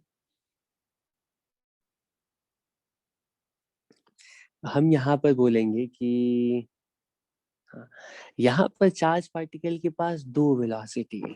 ठीक है, दो वेलोसिटी में, ओके ओके, देखते हैं। चार्ज पार्टिकल के पास एक वेलोसिटी v cos थीटा है अलोंग द मैग्नेटिक फील्ड, और दूसरी वेलोसिटी v sin थीटा है perpendicular to the magnetic field. ठीक है, अगर तुम चार्ज पार्टिकल को एंगल पे इस तरह से प्रोजेक्ट करते हो तो चार्ज पार्टिकल के पास एक मैग्नेटिक फील्ड के अलोंग वेलोसिटी आएगी, और इस वेलोसिटी की वजह से चार्ज पार्टिकल के ऊपर कोई फोर्स नहीं एक्ट करेगा, और इस वेलोसिटी की वजह से चार्ज पार्टिकल बिल्कुल स्ट्रेट लाइन मोशन करता हुआ आगे जाएगा, क्योंकि क्योंकि एक वेलोसिटी चार्ज पार्टिकल के पास मैग्नेटिक फील्ड के अलोंग है, तो इस वेलोसिटी की वजह से चार्ज पार्टिकल आगे ट्रैवल कर रहा होगा बिल्कुल v cos theta uniform velocity से, क्योंकि इस वेलोसिटी पर चार्ज मैग्नेटिक फील्ड कोई फोर्स नहीं एग्जर्ट करेगा। ठीक है, ये तो समझ में आ रहा है। लेकिन साथ साथ चार्ज पार्टिकल के पास एक वेलोसिटी मैग्नेटिक फील्ड के परपेंडिकुलर भी है। मैग्नेटिक फील्ड को इस v sin थीटा से प्रॉब्लम है, तो मैग्नेटिक फील्ड क्या करेगा कि ये जो v sin थीटा वाली वेलोसिटी है, इस पर फोर्स एग्जर्ट करेगा किधर की तरह, v cross b inside the plane of board, inside the plane of board, और inside the plane of board जो फोर्स एक्ट करेगा उस फोर्स की वजह से चार्ज पार्टिकल का मोशन बिल्कुल यूनिफॉर्म सर्कुलर मोशन होगा।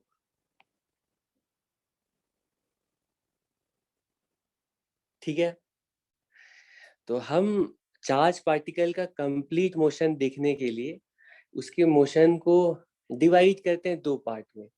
ठीक, एक इस तरह से सोच सकते हो, मान लीजिए एक्स एक्सिस है, तो चार्ज पार्टिकल का मोशन एक्स एक्सिस में कैसा हो रहा होगा, और चार्ज पार्टिकल का मोशन वाई जी प्लेन में कैसा हो रहा होगा।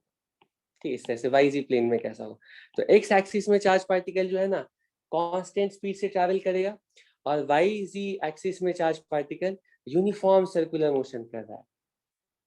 ठीक है, तो इन दोनों को अगर सुपर इम्पोज करोगे तो ओवरऑल चार्ज पार्टिकल का मोशन कैसा होगा गेस कर सकते हो? ठीक है, तो ये v sin थीटा की वजह से कंटिन्यूअसली ये चार्ज पार्टिकल सर्कुलर मोशन तो कर रहा होगा।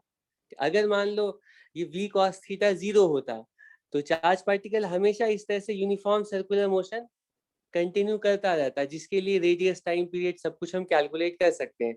लेकिन क्योंकि अब चार्ज पार्टिकल के पास, तुम इस तरह से सोचो कि v sin थीटा वेलोसिटी तो थी इसके पास, और इस वेलोसिटी की वजह से charge particle uniform circular motion तो कंटिन्यूअसली एग्जीक्यूट कर ही रहा था, लेकिन इसके साथ साथ अब हर मोमेंट पे चार्ज पार्टिकल के पास एक्स एक्सिस के अलोंग एक कांस्टेंट वेलोसिटी आ गई है। तो चार्ज पार्टिकल अपना नेचुरल सर्कुलर मोशन तो कर रहा है, लेकिन साथ साथ एक्स एक्सिस के अलोंग भी कांस्टेंट वेलोसिटी से आगे ट्रैवल करेगा। तो कांस्टेंट वेलोसिटी से आगे ट्रैवल करने का मतलब है कि सर्कुलर मोशन करते करते ये थोड़ा मैग्नेटिक फील्ड के अलोंग भी इस तरह से डिस्प्लेस करता जाएगा। ठीक है, सर्कुलर मोशन कर रहा है लेकिन साथ साथ मैग्नेटिक फील्ड के अलोंग भी डिस्प्लेस होता जा रहा है, और ओवरऑल ऐसा करने की वजह से इसकी जो ओवरऑल पाथ की शेप होगी तुम गेस कर सकते हो, कुछ ऐसी होगी, और ये पाथ कहलाता है हेलिकल पाथ। इसको समझना मुश्किल नहीं है। चार्ज पार्टिकल की वेलोसिटी का वो कंपोनेंट जो कि मैग्नेटिक फील्ड के परपेंडिकुलर है, उस वेलोसिटी की वजह से तो ये चार्ज पार्टिकल अपना नेचुरल सर्कुलर मोशन करेगा ही, लेकिन इस सर्कुलर मोशन के साथ एक कांस्टेंट वेलोसिटी सुपर इम्पोज हो जाएगी चार्ज पार्टिकल के ऊपर, ठीक है, मैग्नेटिक फील्ड के अलाउंग, जिसकी वजह से ये मैग्नेटिक फील्ड की डायरेक्शन में ना हेलिकल पाथ इस तरह से फॉलो करता हुआ आगे चलता जाएगा।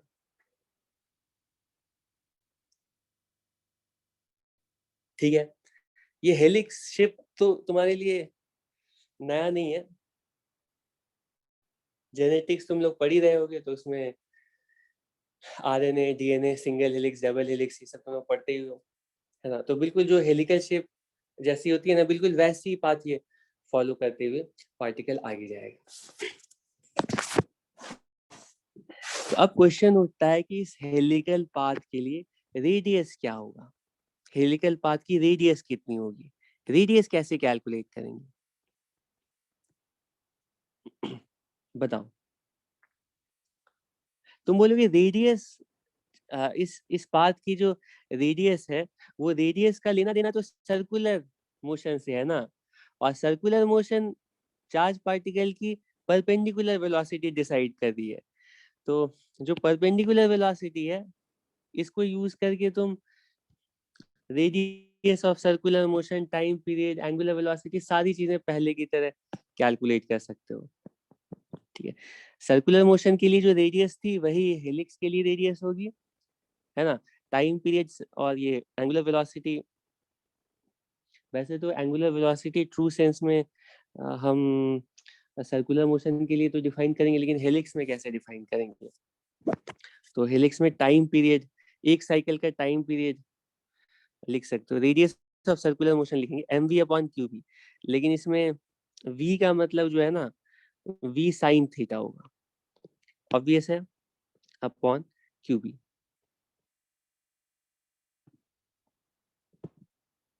टाइम, टाइम कितना होगा, चलिए 2 पाई m/qb, है ना।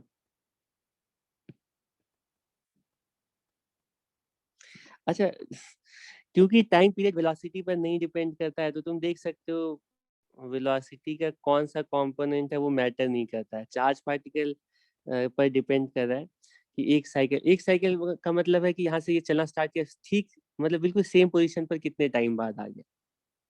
ठीक है, अगर इधर से देखोगे ना तो तुम्हें, मतलब इस डायरेक्शन से अगर देखोगे ऐसे करके यहाँ से, तो तुम्हें ये जो हेलिक्स है वो सर्कल जैसा दिखेगा। तो एक सर्कल कंप्लीट करने के बाद कितना टाइम लगा, वो ये टाइम होगा। ठीक है, और इस हेलिकल पाथ के लिए एक और इम्पोर्टेंट पाथ की का पैरामीटर होता है, वो कहलाता है pitch of helix, pitch of helix. कि पिच का मतलब है कि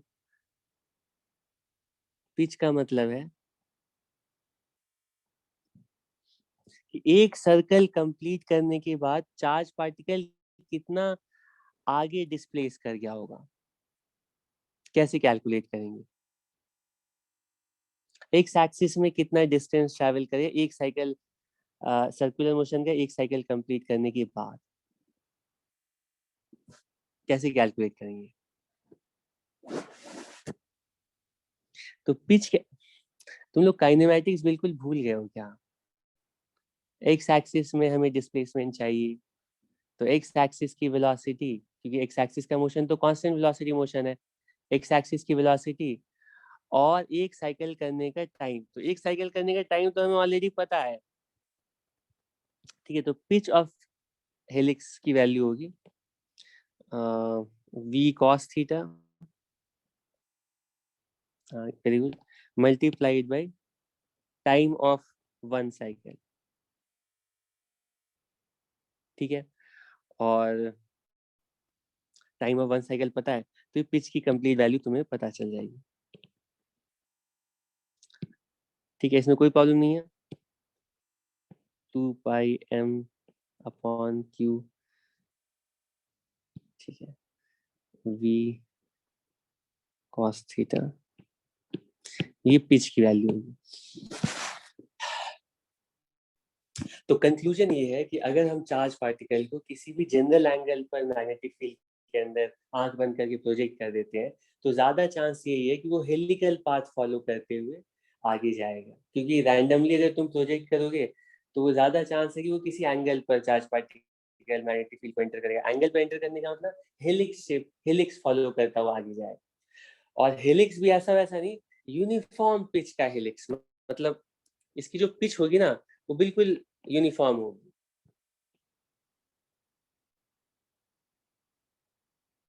ठीक है। यूनिफॉर्म पिच की हेलिक्स समझ रहे हो ना क्या कहना चाह रहा हूँ? यूनिफॉर्म पिच का मतलब है कि देखो हेलिक्स तो इस तरह का है, लेकिन हो सकता है कि इसका जो पिच है ना बाद में बढ़ता जा रहा है, तो ये इंक्रीजिंग पिच कहलाएगा। बाद में इसकी जो पिच है वो इस तरह से कम होती जाए तो ये डिक्रीजिंग पिच कहलाएगा, ठीक है। तो अगर हम यूनिफॉर्म मैग्नेटिक फील्ड में चार्ज पार्टिकल को किसी जनरल एंगल पर प्रोजेक्ट करते हैं, तो चार्ज पार्टिकल का मोशन, चार्ज पार्टिकल का पाथ एक यूनिफॉर्म हेलिक्स होगा, यूनिफॉर्म हेलिकल पाथ होगा। और यूनिफॉर्म हेलिकल पाथ के लिए रेडियस, टाइम पीरियड तो चार्ज पार्टिकल की परपेंडिकुलर वेलोसिटी से पता चल जाएगी, और पिच की वैल्यू भी हम काइनेमैटिक्स अप्लाई करके कैलकुलेट कर सकते हैं, ठीक है। तो तुम देख ही रहे हो कि अगर अगर सिर्फ मैग्नेटिक फील्ड एग्जिस्ट कर रही है किसी रीजन में, तो सिर्फ मैग्नेटिक फील्ड एग्जिस्ट करने वाले रीजन की तो स्टोरी बहुत ही सिंपल है। सिर्फ मैग्नेटिक फील्ड वाले रीजन में हम चार्ज पार्टिकल कैसे भी प्रोजेक्ट करते हैं, हम एग्जैक्टली बता सकते हैं चार्ज पार्टिकल कैसे ट्रैवल करेगा और उसकी पाथ कैसी होगी, पाथ के लिए रेडियस क्या होगा, पिच क्या होगा, सब कुछ बता सकते हैं, ठीक है। तो अब इसके बाद नेक्स्ट क्वेश्चन उठता है कि ठीक है, मैग्नेटिक फील्ड में तो चार्ज पार्टिकल का बात पता है, लेकिन हर जगह जरूरी नहीं है कि हमेशा सिर्फ मैग्नेटिक फील्ड एग्जिस्ट करे। जनरली किसी भी रीजन में इलेक्ट्रिक फील्ड भी होती है, मैग्नेटिक फील्ड भी होती है, और इस कंबाइंड इलेक्ट्रोमैग्नेटिक फील्ड में अगर हम चार्ज पार्टिकल को प्रोजेक्ट करते हैं, तो अब चार्ज पार्टिकल का overall motion in presence of electric as well as magnetic field कैसा होगा। तो एक एक करके हमें केस डिस्कस, जो नॉर्मल थॉट प्रोसेस होगा तुम्हारा अभी कि मैग्नेटिक फील्ड के अंदर तो हमें पता है, लेकिन अगर मान लो वहां पे साथ साथ इलेक्ट्रिक फील्ड भी है, तो क्या स्ट्रैटेजी होगी चार्ज पार्टिकल का मोशन पता करने की। तो तुम इस तरह से सोचोगे कि इलेक्ट्रिक फील्ड मैग्नेटिक फील्ड कैसे दी गई है ये पहले देखना पड़ेगा। इलेक्ट्रिक फील्ड की वजह से फोर्स देखेंगे, मैग्नेटिक फील्ड की वजह से फोर्स देखेंगे, ठीक है। और टोटल फोर्स चार्ज पार्टिकल के ऊपर देख करके हर मोमेंट पे चार्ज पार्टिकल के ऊपर फोर्स कैसे एक्ट कर रहे हैं, एक्सेलरेशन कैसे एक्ट कर रहा है, एक्सेलरेशन को देख करके हमें चार्ज पार्टिकल की पाथ डिसाइड करनी पड़ेगी। तो मैं यहाँ पे तुम्हें बता देता हूँ कि जो इलेक्ट्रिक और मैग्नेटिक फील्ड वाला जो केस है वो एक केस नहीं है, उसमें बहुत सारे केसेस आ जाएंगे, ठीक है। तो वो बहुत ही सिंपल नहीं है। और वो सारे केसेस तुम्हारे कोर्स में क्लास में कवर करना ज़रूरी भी नहीं है, ठीक है। लेकिन क्योंकि मैं पढ़ा रहा हूँ तो मैं तुम्हें कोई डाउट वाला पॉइंट नहीं छोड़ूंगा। एटलीस्ट मैं इतनी कोशिश करूंगा कि तुम्हें आइडिया हो जाए कि चार्ज पार्टिकल कैसे भी प्रोजेक्ट कर दिया जाए, इलेक्ट्रिक फील्ड मैग्नेटिक फील्ड कैसे भी प्रेजेंट हो, तुम्हें आइडिया हो जाए कि चार्ज पार्टिकल का मोशन किस तरह का होना चाहिए, ठीक है। और कौन कौन से केसेस तुम्हारे कोर्स में कवर हो रहे हैं और कौन कौन से केस तुम्हारे कोर्स में नहीं है, उसका भी आइडिया होना चाहिए, ठीक है। मेरे कहने का मतलब ये है कि इलेक्ट्रिक फील्ड और मैग्नेटिक फील्ड तो कैसे भी रख सकते हैं। मान लो इलेक्ट्रिक फील्ड इधर है और मैग्नेटिक फील्ड भी इधर है। अब तुम्हें चार्ज पार्टिकल को अलग अलग डायरेक्शन में प्रोजेक्ट करके पूछा जाएगा कि पाथ कैसा होगा। फिर दूसरी पॉसिबिलिटी है कि इलेक्ट्रिक फील्ड मैग्नेटिक फील्ड किसी मान लो परपेंडिकुलर है, इसमें बोलते हैं क्रॉस फील्ड्स। क्रॉस फील्ड्स का मतलब है इलेक्ट्रिक फील्ड और मैग्नेटिक फील्ड एक दूसरे के परपेंडिकुलर है। ऐसे रीजन में मान लो चार्ज पार्टिकल को अलग अलग डायरेक्शन में प्रोजेक्ट किया जाए, अब पूछा जाए कि चार्ज पार्टिकल का मोशन कैसा होगा, पूछा जा सकता है, मतलब क्वेश्चन तो बनता ही है ना। और ठीक है, और मैग्नेटिक फील्ड मान लो किसी जनरल एंगल पर दे दिया गया, अब चार्ज पार्टिकल को किसी भी डायरेक्शन में प्रोजेक्ट कर रहे हैं। वैसे मैं यहाँ पे चार्ज पार्टिकल की जो वेलोसिटी ड्रॉ कर रहा हूँ बोर्ड के प्लेन में ड्रॉ कर रहा हूँ, लेकिन तुम्हें इमेजिन करना है कि हम चार्ज पार्टिकल को किधर भी प्रोजेक्ट कर सकते हैं, किसी भी जनरल एंगल पर प्रोजेक्ट कर सकते हैं कि बोर्ड के प्लेन के परपेंडिकुलर किसी एंगल पर, है ना, बोर्ड के प्लेन के बाहर, बोर्ड के प्लेन के अंदर, किसी भी तरह से प्रोजेक्ट कर सकते हैं। किसी भी जनरल तरीके से प्रोजेक्ट करने के बाद तुम्हें सोचना है कि मतलब तुम्हें चार्ज पार्टिकल का ओवरऑल मोशन कैसा होगा ये प्रेडिक्ट करने की कैपेसिटी डेवलप करनी है, ठीक है। ओके, तो हम लोग एक एक करके केसेस डिस्कस करते हैं। और सबसे पहला जो केस है ना वो ऐसा हम लेने जा रहे हैं जिसमें कि इलेक्ट्रिक फील्ड और मैग्नेटिक फील्ड बिल्कुल सेम डायरेक्शन में, इलेक्ट्रिक फील्ड मैग्नेटिक फील्ड बिल्कुल सेम डायरेक्शन में। ये इलेक्ट्रिक फील्ड है, यहाँ पे इलेक्ट्रिक फील्ड मैग्नेटिक फील्ड बिल्कुल सेम डायरेक्शन में, ये इलेक्ट्रिक फील्ड है और ये मैग्नेटिक फील्ड है। इसके साथ ही ड्रॉ करूँ क्या, ठीक है। यूनिफॉर्म इलेक्ट्रिक फील्ड और मैग्नेटिक फील्ड किसी रीजन में एग्जिस्ट कर रही है। सबसे पहला केस, चार्ज पार्टिकल को रेस्ट में रखा, कैसा मोशन होगा चार्ज पार्टिकल का। इसको तो हाथ क्या जल्दी से कंप्लीट कर लेते हैं, ये तो अभी तुम लोग बता दोगे। बताओ चार्ज पार्टिकल का मोशन कैसा होगा इस केस में। गुड, रेस्ट पे रखा है।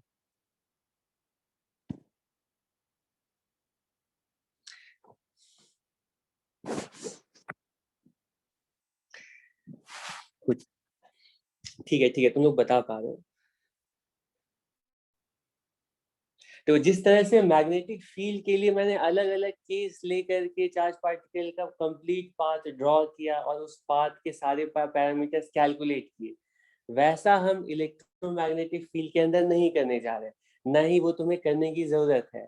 मैं तुम्हें कुछ एग्जांपल्स लेकर के सिर्फ ये बताऊंगा कि अगर तुम्हें इलेक्ट्रिक फील्ड मैग्नेटिक फील्ड वाला रीजन दे दिया जाएगा, उसमें चार्ज पार्टिकल को रखा जाएगा, तो तुम चार्ज पार्टिकल का पाथ प्रेडिक्ट करोगे कैसे, मतलब तुम्हें पाथ प्रेडिक्ट करने की स्ट्रैटेजी क्या होगी, समझ गए। तुम्हें इलेक्ट्रिक फील्ड मैग्नेटिक फील्ड दे दी जाएगी और जो तुम्हारे जो एग्जाम्स में जो क्वेश्चंस आते हैं उसमें पाथ पूछा नहीं जाता है, ठीक है, लेकिन पाथ कैसा होना चाहिए तुम्हें प्रेडिक्ट करना आना चाहिए। जो जो भी क्वेश्चन तुम्हें इलेक्ट्रोमैग्नेटिक फील्ड का एग्जाम में पूछा जाएगा उसमें सिर्फ फोर्स तक क्वेश्चन पूछा जाता है, ठीक है।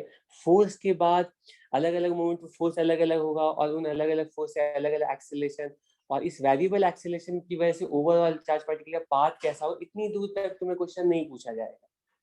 तुम्हें अगर क्वेश्चन पूछा जाए तो सिर्फ पूछा जाए कि टोटल फोर्स कितना एक्ट कर रहा है, या फोर्स से रिलेटेड क्वेश्चन पूछा जाएगा कि चार्ज पार्टिकल कब इक्विलिब्रियम में रहेगा, है ना। स्टार्टिंग में जैसे हमने रिलीज किया तो स्टार्टिंग में चार्ज पार्टिकल कितनी एक्सेलरेशन से एक्सेलरेट करेगा, बस ऐसा ही क्वेश्चन पूछा जाए। ओवरऑल पूरे मोशन के लिए पाथ कैसा होगा नहीं पूछा जाएगा, ठीक है, लेकिन पाथ कैसा होना चाहिए इसका अंदाजा लगाना तो तुम्हें आना ही चाहिए ना, ठीक। इसीलिए मैं कुछ एग्जांपल्स ले रहा हूँ और हम लोग गेस कर रहे हैं कि पाथ किस टाइप का होना चाहिए, ठीक है। पाथ एग्जैक्टली नहीं कैलकुलेट कर रहे हैं, उसके पैरामीटर्स कैलकुलेट नहीं कर रहे, हम गेस कर रहे हैं, ठीक है। और फिर कुछ क्वेश्चंस की प्रैक्टिस करें जिस तरह के क्वेश्चंस इलेक्ट्रोमैग्नेटिक फील्ड के लिए तुम्हें पूछे जाएंगे, ठीक है। अब सबसे पहली जो सिचुएशन मैं तुम्हारे सामने रख रहा हूँ उसमें इलेक्ट्रिक फील्ड और मैग्नेटिक फील्ड बिल्कुल यूनिफॉर्म है और सेम डायरेक्शन में, ठीक है।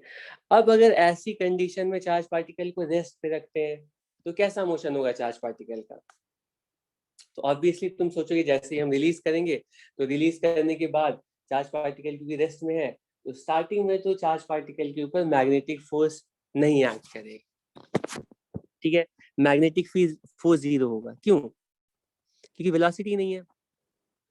लेकिन इलेक्ट्रिक फोर्स एक्ट करेगा, और इलेक्ट्रिक फोर्स कितना एक्ट करेगा, किधर एक्ट करेगा, QE के इक्वल। तो स्टार्टिंग में चार्ज पार्टिकल के ऊपर एक फोर्स एक्ट करेगा, ठीक है, और इस फोर्स की वजह से चार्ज पार्टिकल के पास एक एक्सेलरेशन आएगी, ठीक है। एक्सेलरेशन कितनी होगी, QE/m। तो बिल्कुल स्टार्टिंग में जैसे चार्ज पार्टिकल को रिलीज किया तो एग्जैक्टली इसी एक्सेलरेशन से चार्ज पार्टिकल एक्सेलरेट करना स्टार्ट करेगा, ठीक है। तो ये चार्ज पार्टिकल आगे बढ़ता है, एक्सेलरेट करता है, आगे बढ़ता है, इसकी वेलोसिटी इंक्रीज करती है, चार्ज पार्टिकल थोड़ा आगे आ जाता है। लेकिन जैसे ही चार्ज पार्टिकल थोड़ा भी आगे आता है तो इसके पास कुछ वेलोसिटी आ जाती है, और अब ये स्टेशनरी चार्ज पार्टिकल नहीं है, ये मैग्नेटिक फील्ड में मूविंग चार्ज पार्टिकल है। तो इसके ऊपर मैग्नेटिक फोर्स भी एक्ट कर सकता है। लेकिन लकीली क्योंकि चार्ज पार्टिकल के पास जो वेलोसिटी आई है वो भी मैग्नेटिक फील्ड की डायरेक्शन के अलोंग ही है, तो वेलोसिटी आने के बाद भी मैग्नेटिक फील्ड इसमें कोई रोल प्ले नहीं करेगा। वेलोसिटी आने के बाद भी मैग्नेटिक फोर्स 0 ही रहेगा। लेकिन इलेक्ट्रिक फोर्स क्योंकि हमेशा एक्ट करता रहेगा तो ये चार्ज पार्टिकल सिर्फ इलेक्ट्रिक फोर्स की वजह से एक्सेलरेट करता हुआ और यूनिफॉर्म एक्सेलरेशन से एक्सेलरेट करता हुआ आगे जाएगा। सिंपल है, इतना नहीं कर सकते थे तुम लोग, ठीक है, ठीक है। ये वाला पार्ट तो इजी था। अगर और इसी में ऐड कर देता हूँ कि रेस्ट पे रखा या इसको किसी वेलोसिटी से फील्ड की डायरेक्शन में अगर प्रोजेक्ट करते आगे पीछे तो इलेक्ट्रिक फील्ड मतलब चार्ज पार्टिकल अकेले इलेक्ट्रिक फील्ड में जैसा मोशन एग्जीक्यूट करता वैसा ही इलेक्ट्रोमैग्नेटिक फील्ड में एग्जीक्यूट करेगा, अगर इलेक्ट्रिक और मैग्नेटिक फील्ड सेम डायरेक्शन में है और सेम डायरेक्शन में चार्ज पार्टिकल की वेलोसिटी भी है तो, ठीक है। केस नंबर 2,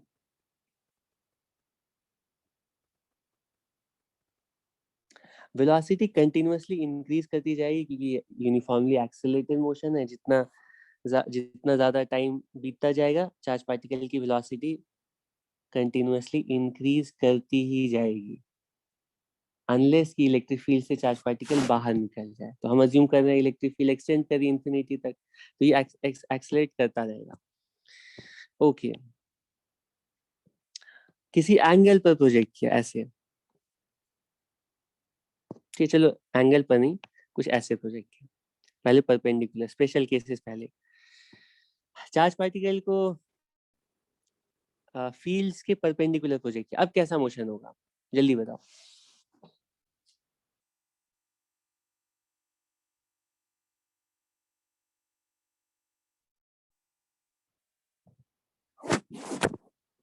कैसा मोशन होगा, गुड गुड गुड गुड।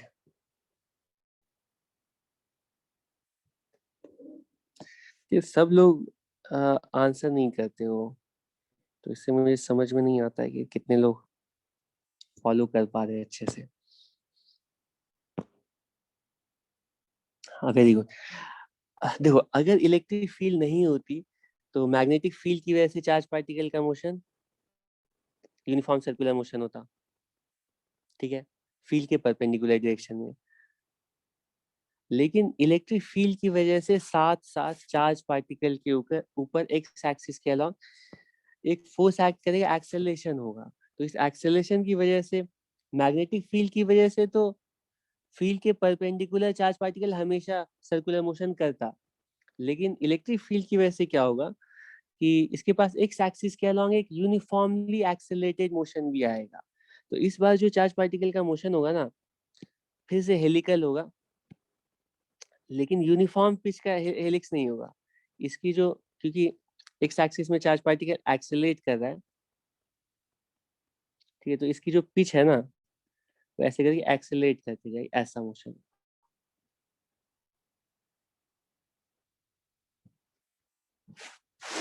ये गेस नहीं कर सकते थे।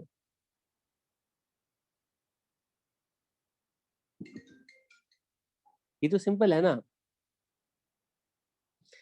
अगर ये गेस कर पा रहे तो अब मुझे अगले अगले पार्ट का आंसर चाहिए तुम लोगों से। सही सही एंगल पर प्रोजेक्ट किया, बताओ।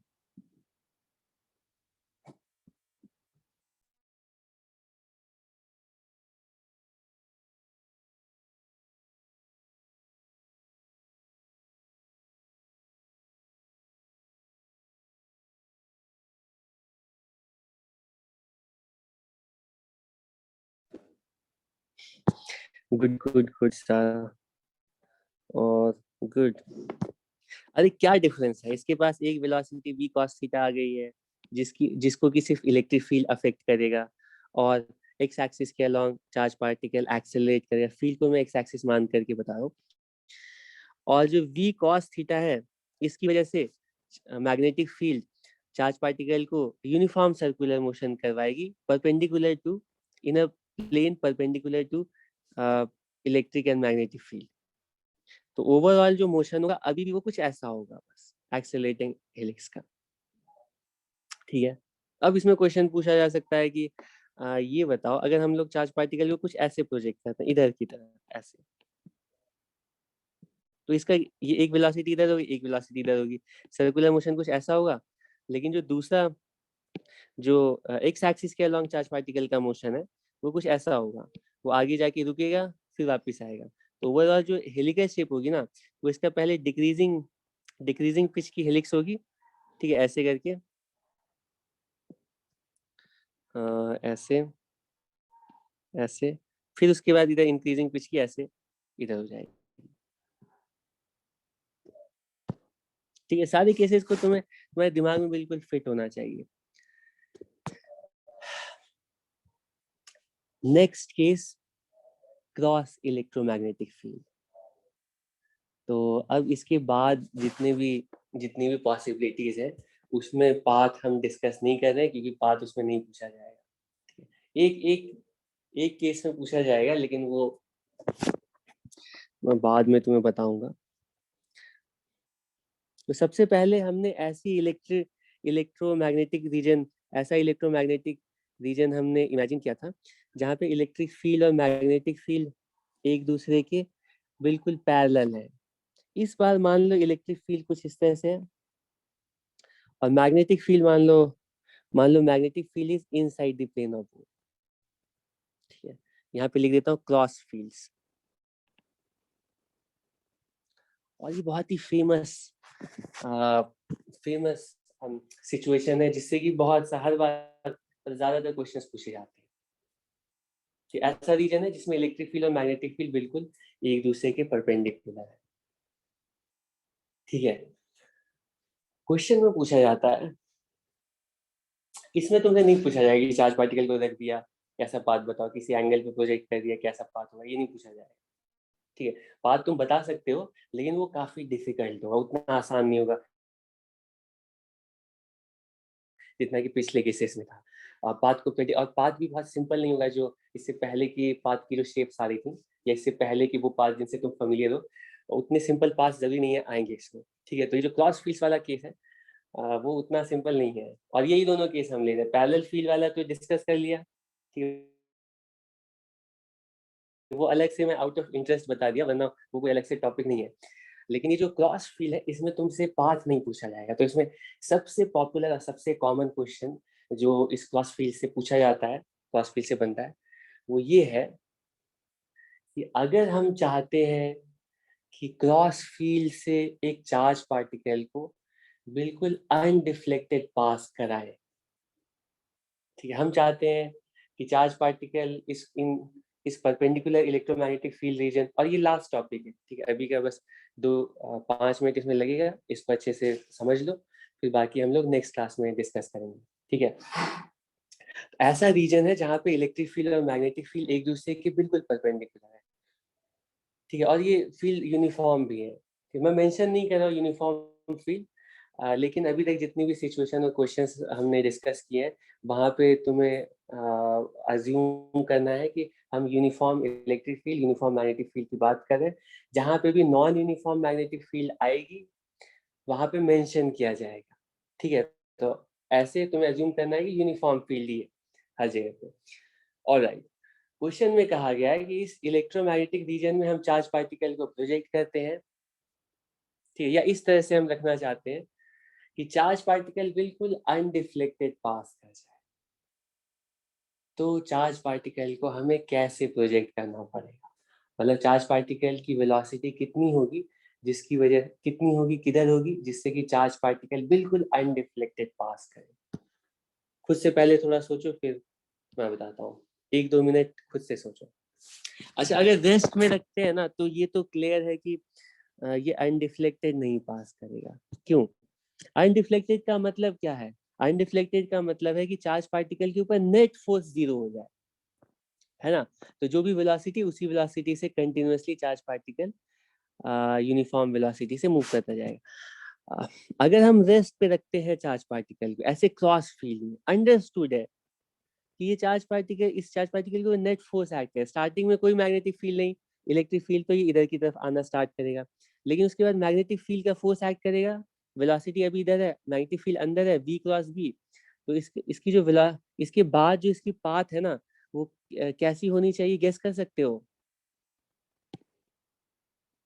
चार्ज पार्टिकल स्टार्ट तो इधर की तरफ चलना करेगा, ठीक है, चलना स्टार्ट इधर की तरफ करेगा, लेकिन जैसे ही, मतलब एक मोमेंट के बाद जैसे ये आगे बढ़ेगा ना, इसके पास वेलोसिटी आ जाएगी, और इस वेलोसिटी की वजह से एक मैग्नेटिक फोर्स एक्ट करेगा। Magnetic force v plus b इधर एक्ट कर रहा है, तो मैग्नेटिक फोर्स क्या करेगा, इसकी वेलोसिटी को बेंड करेगा, ठीक है। तो ये वेलोसिटी कुछ ऐसे हो जाएगी, ठीक है।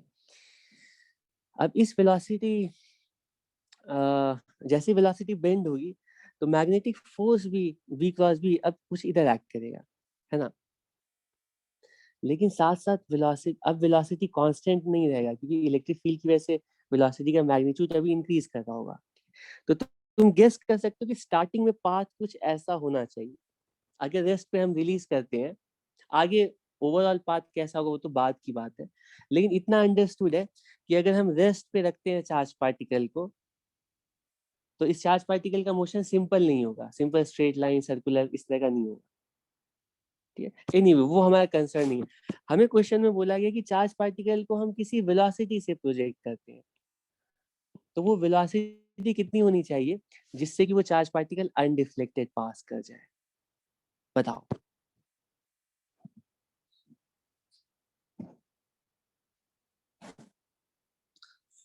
Good good good.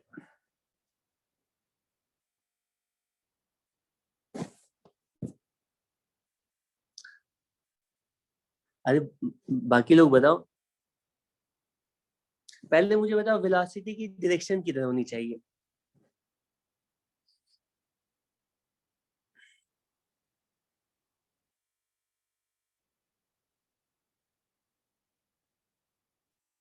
Left words.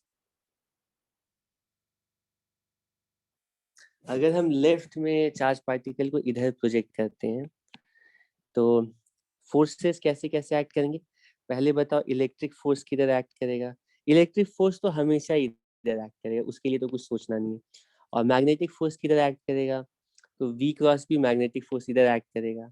ये इलेक्ट्रिक फोर्स इधर है और मैग्नेटिक फोर्स इधर है, तो ऐसे फोर्स की वजह से क्या चार्ज पार्टिकल अनडिफ्लेक्टेड रह सकता है? इम्पॉसिबल है, इसके ऊपर नेट फोर्स आ रहा है। किधर प्रोजेक्ट करना पड़ेगा? हाँ सुहाना, वेरी गुड।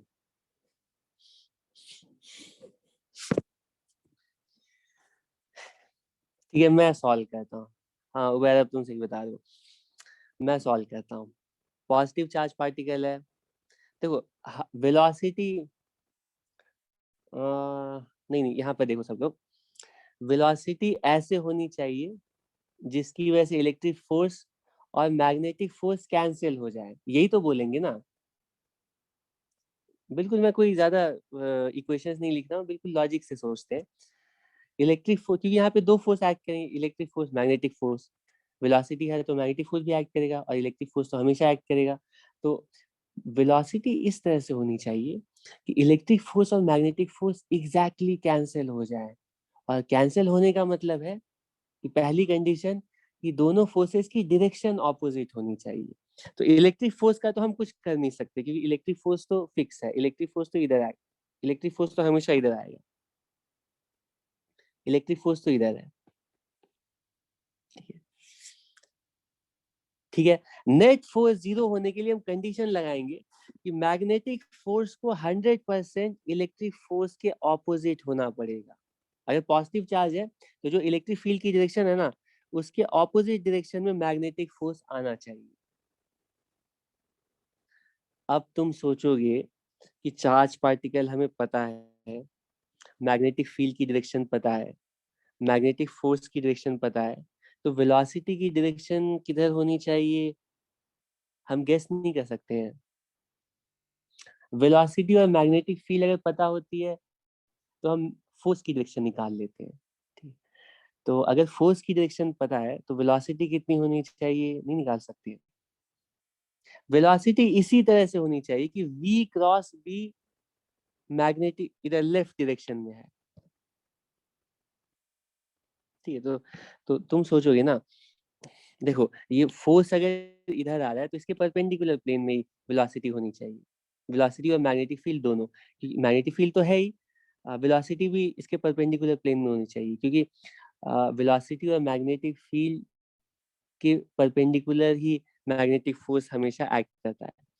तो परपेंडिकुलर प्लेन का मतलब सबसे सिंपलेस्ट चॉइस तुम्हारी ये होगी कि देखो देखो सबसे सिंपलेस्ट केस ये होता है कि वेलोसिटी इधर है, मैग्नेटिक फील्ड इधर है, एक दूसरे के परपेंडिकुलर है, और v cross b magnetic force जो है इन दोनों के परपेंडिकुलर है। तो तीनों वेक्टर्स ना एक दूसरे के परपेंडिकुलर है। तो अगर हमें वेलोसिटी और मैग्नेटिक फील्ड पता है, फोर्स निकाल सकते हैं। लेकिन अगर हमें मैग्नेटिक फील्ड और मैग्नेटिक फोर्स पता है तो वेलोसिटी भी निकाल सकते हैं ना। वेलोसिटी इन दोनों के परपेंडिकुलर होनी चाहिए।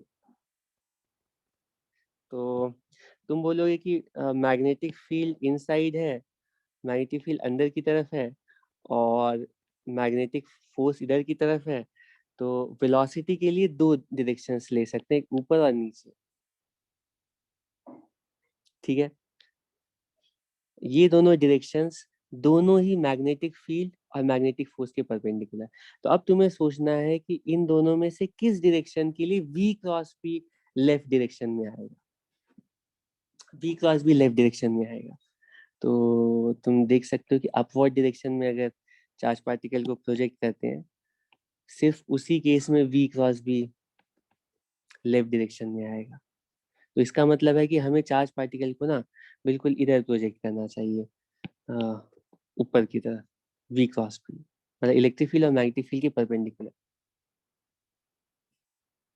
ठीक है, और वेलोसिटी की वेलोसिटी का मैग्नीट्यूड कितना होना चाहिए, तो तुम कंडीशन लगाओगे कि वेलोसिटी का मैग्नीट्यूड, फोर्सेस ऑपोजिट तो है, फोर्सेस का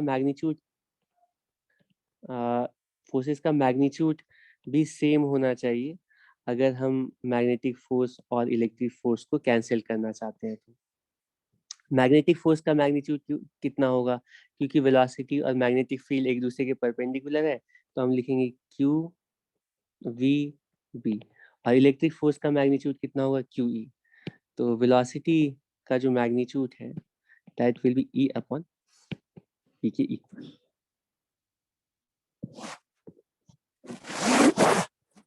ठीक है, चलो आज बहुत ज्यादा हो गया। वैसे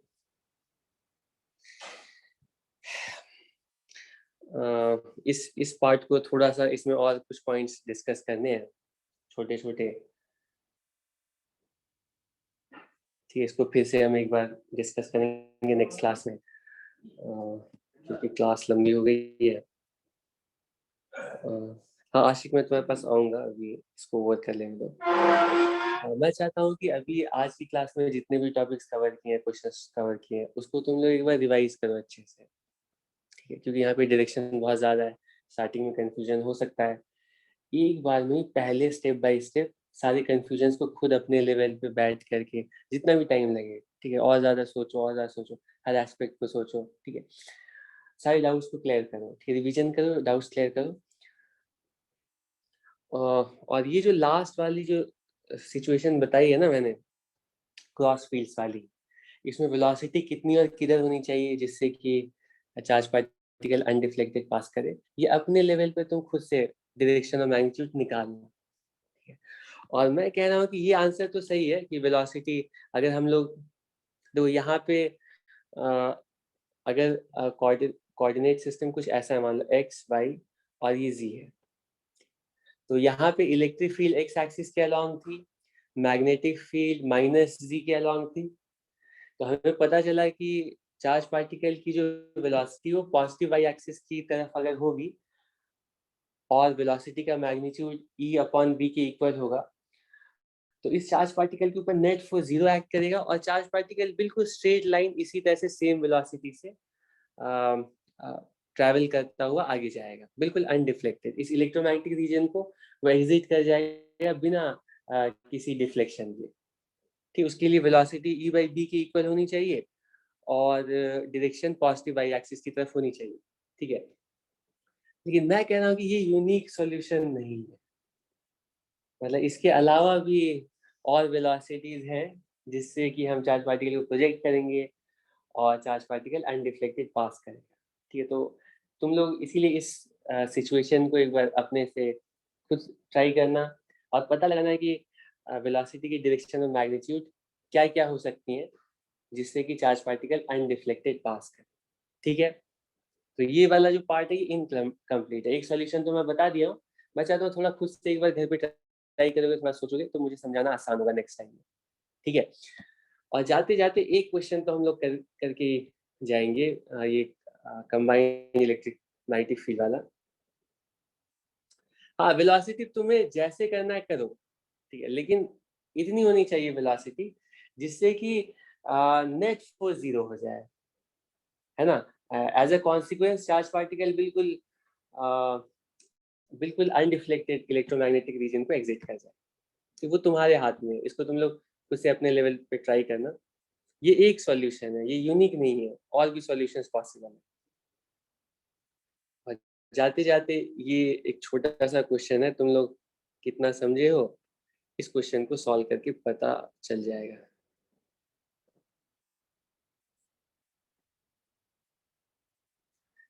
इसको जरा सॉल्व करो, आंसर बताओ, और फिर इसके बाद तुम लोग खुशी खुशी घर जाओ। ट्राई करो। क्वेश्चन में कहा गया है कि a uniform electric field and magnetic field are act. Electric field भी सेम डायरेक्शन में है और मैग्नेटिक फील्ड भी सेम डायरेक्शन में है। मैग्नेटिक फील्ड भी सेम डायरेक्शन में। अब क्या कहा गया है, अब कहा गया है कि अब कहा गया है इफ अ प्रोटॉन, मतलब चार्ज पार्टिकल गिवन है, is projected in this region such that its velocity is pointed along the direction of fields, then the proton will turn towards left of the direction of motion, right will speed up, will speed down। क्या होगा इसका answer? इसमें बोला गया एक proton को लेते हैं और इसको प्रोजेक्ट भी करते हैं फील्ड की डायरेक्शन में। ठीक है, तो इसकी वेलोसिटी डिफ्लेक्ट कर इधर जाएगा, इधर जाएगा, सीधा जाएगा, इंक्रीजिंग स्पीड डिक्रीजिंग स्पीड, कौन सा ऑप्शन होगा? तीसरा।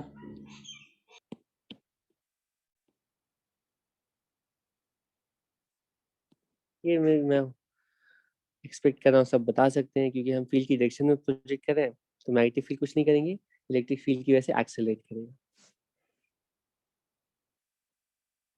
ठीक है, ठीक है, चलो टाइम हो गया, अब और क्वेश्चन लेने का टाइम। क्लास हम ओवर कर रहे हैं। Class is over.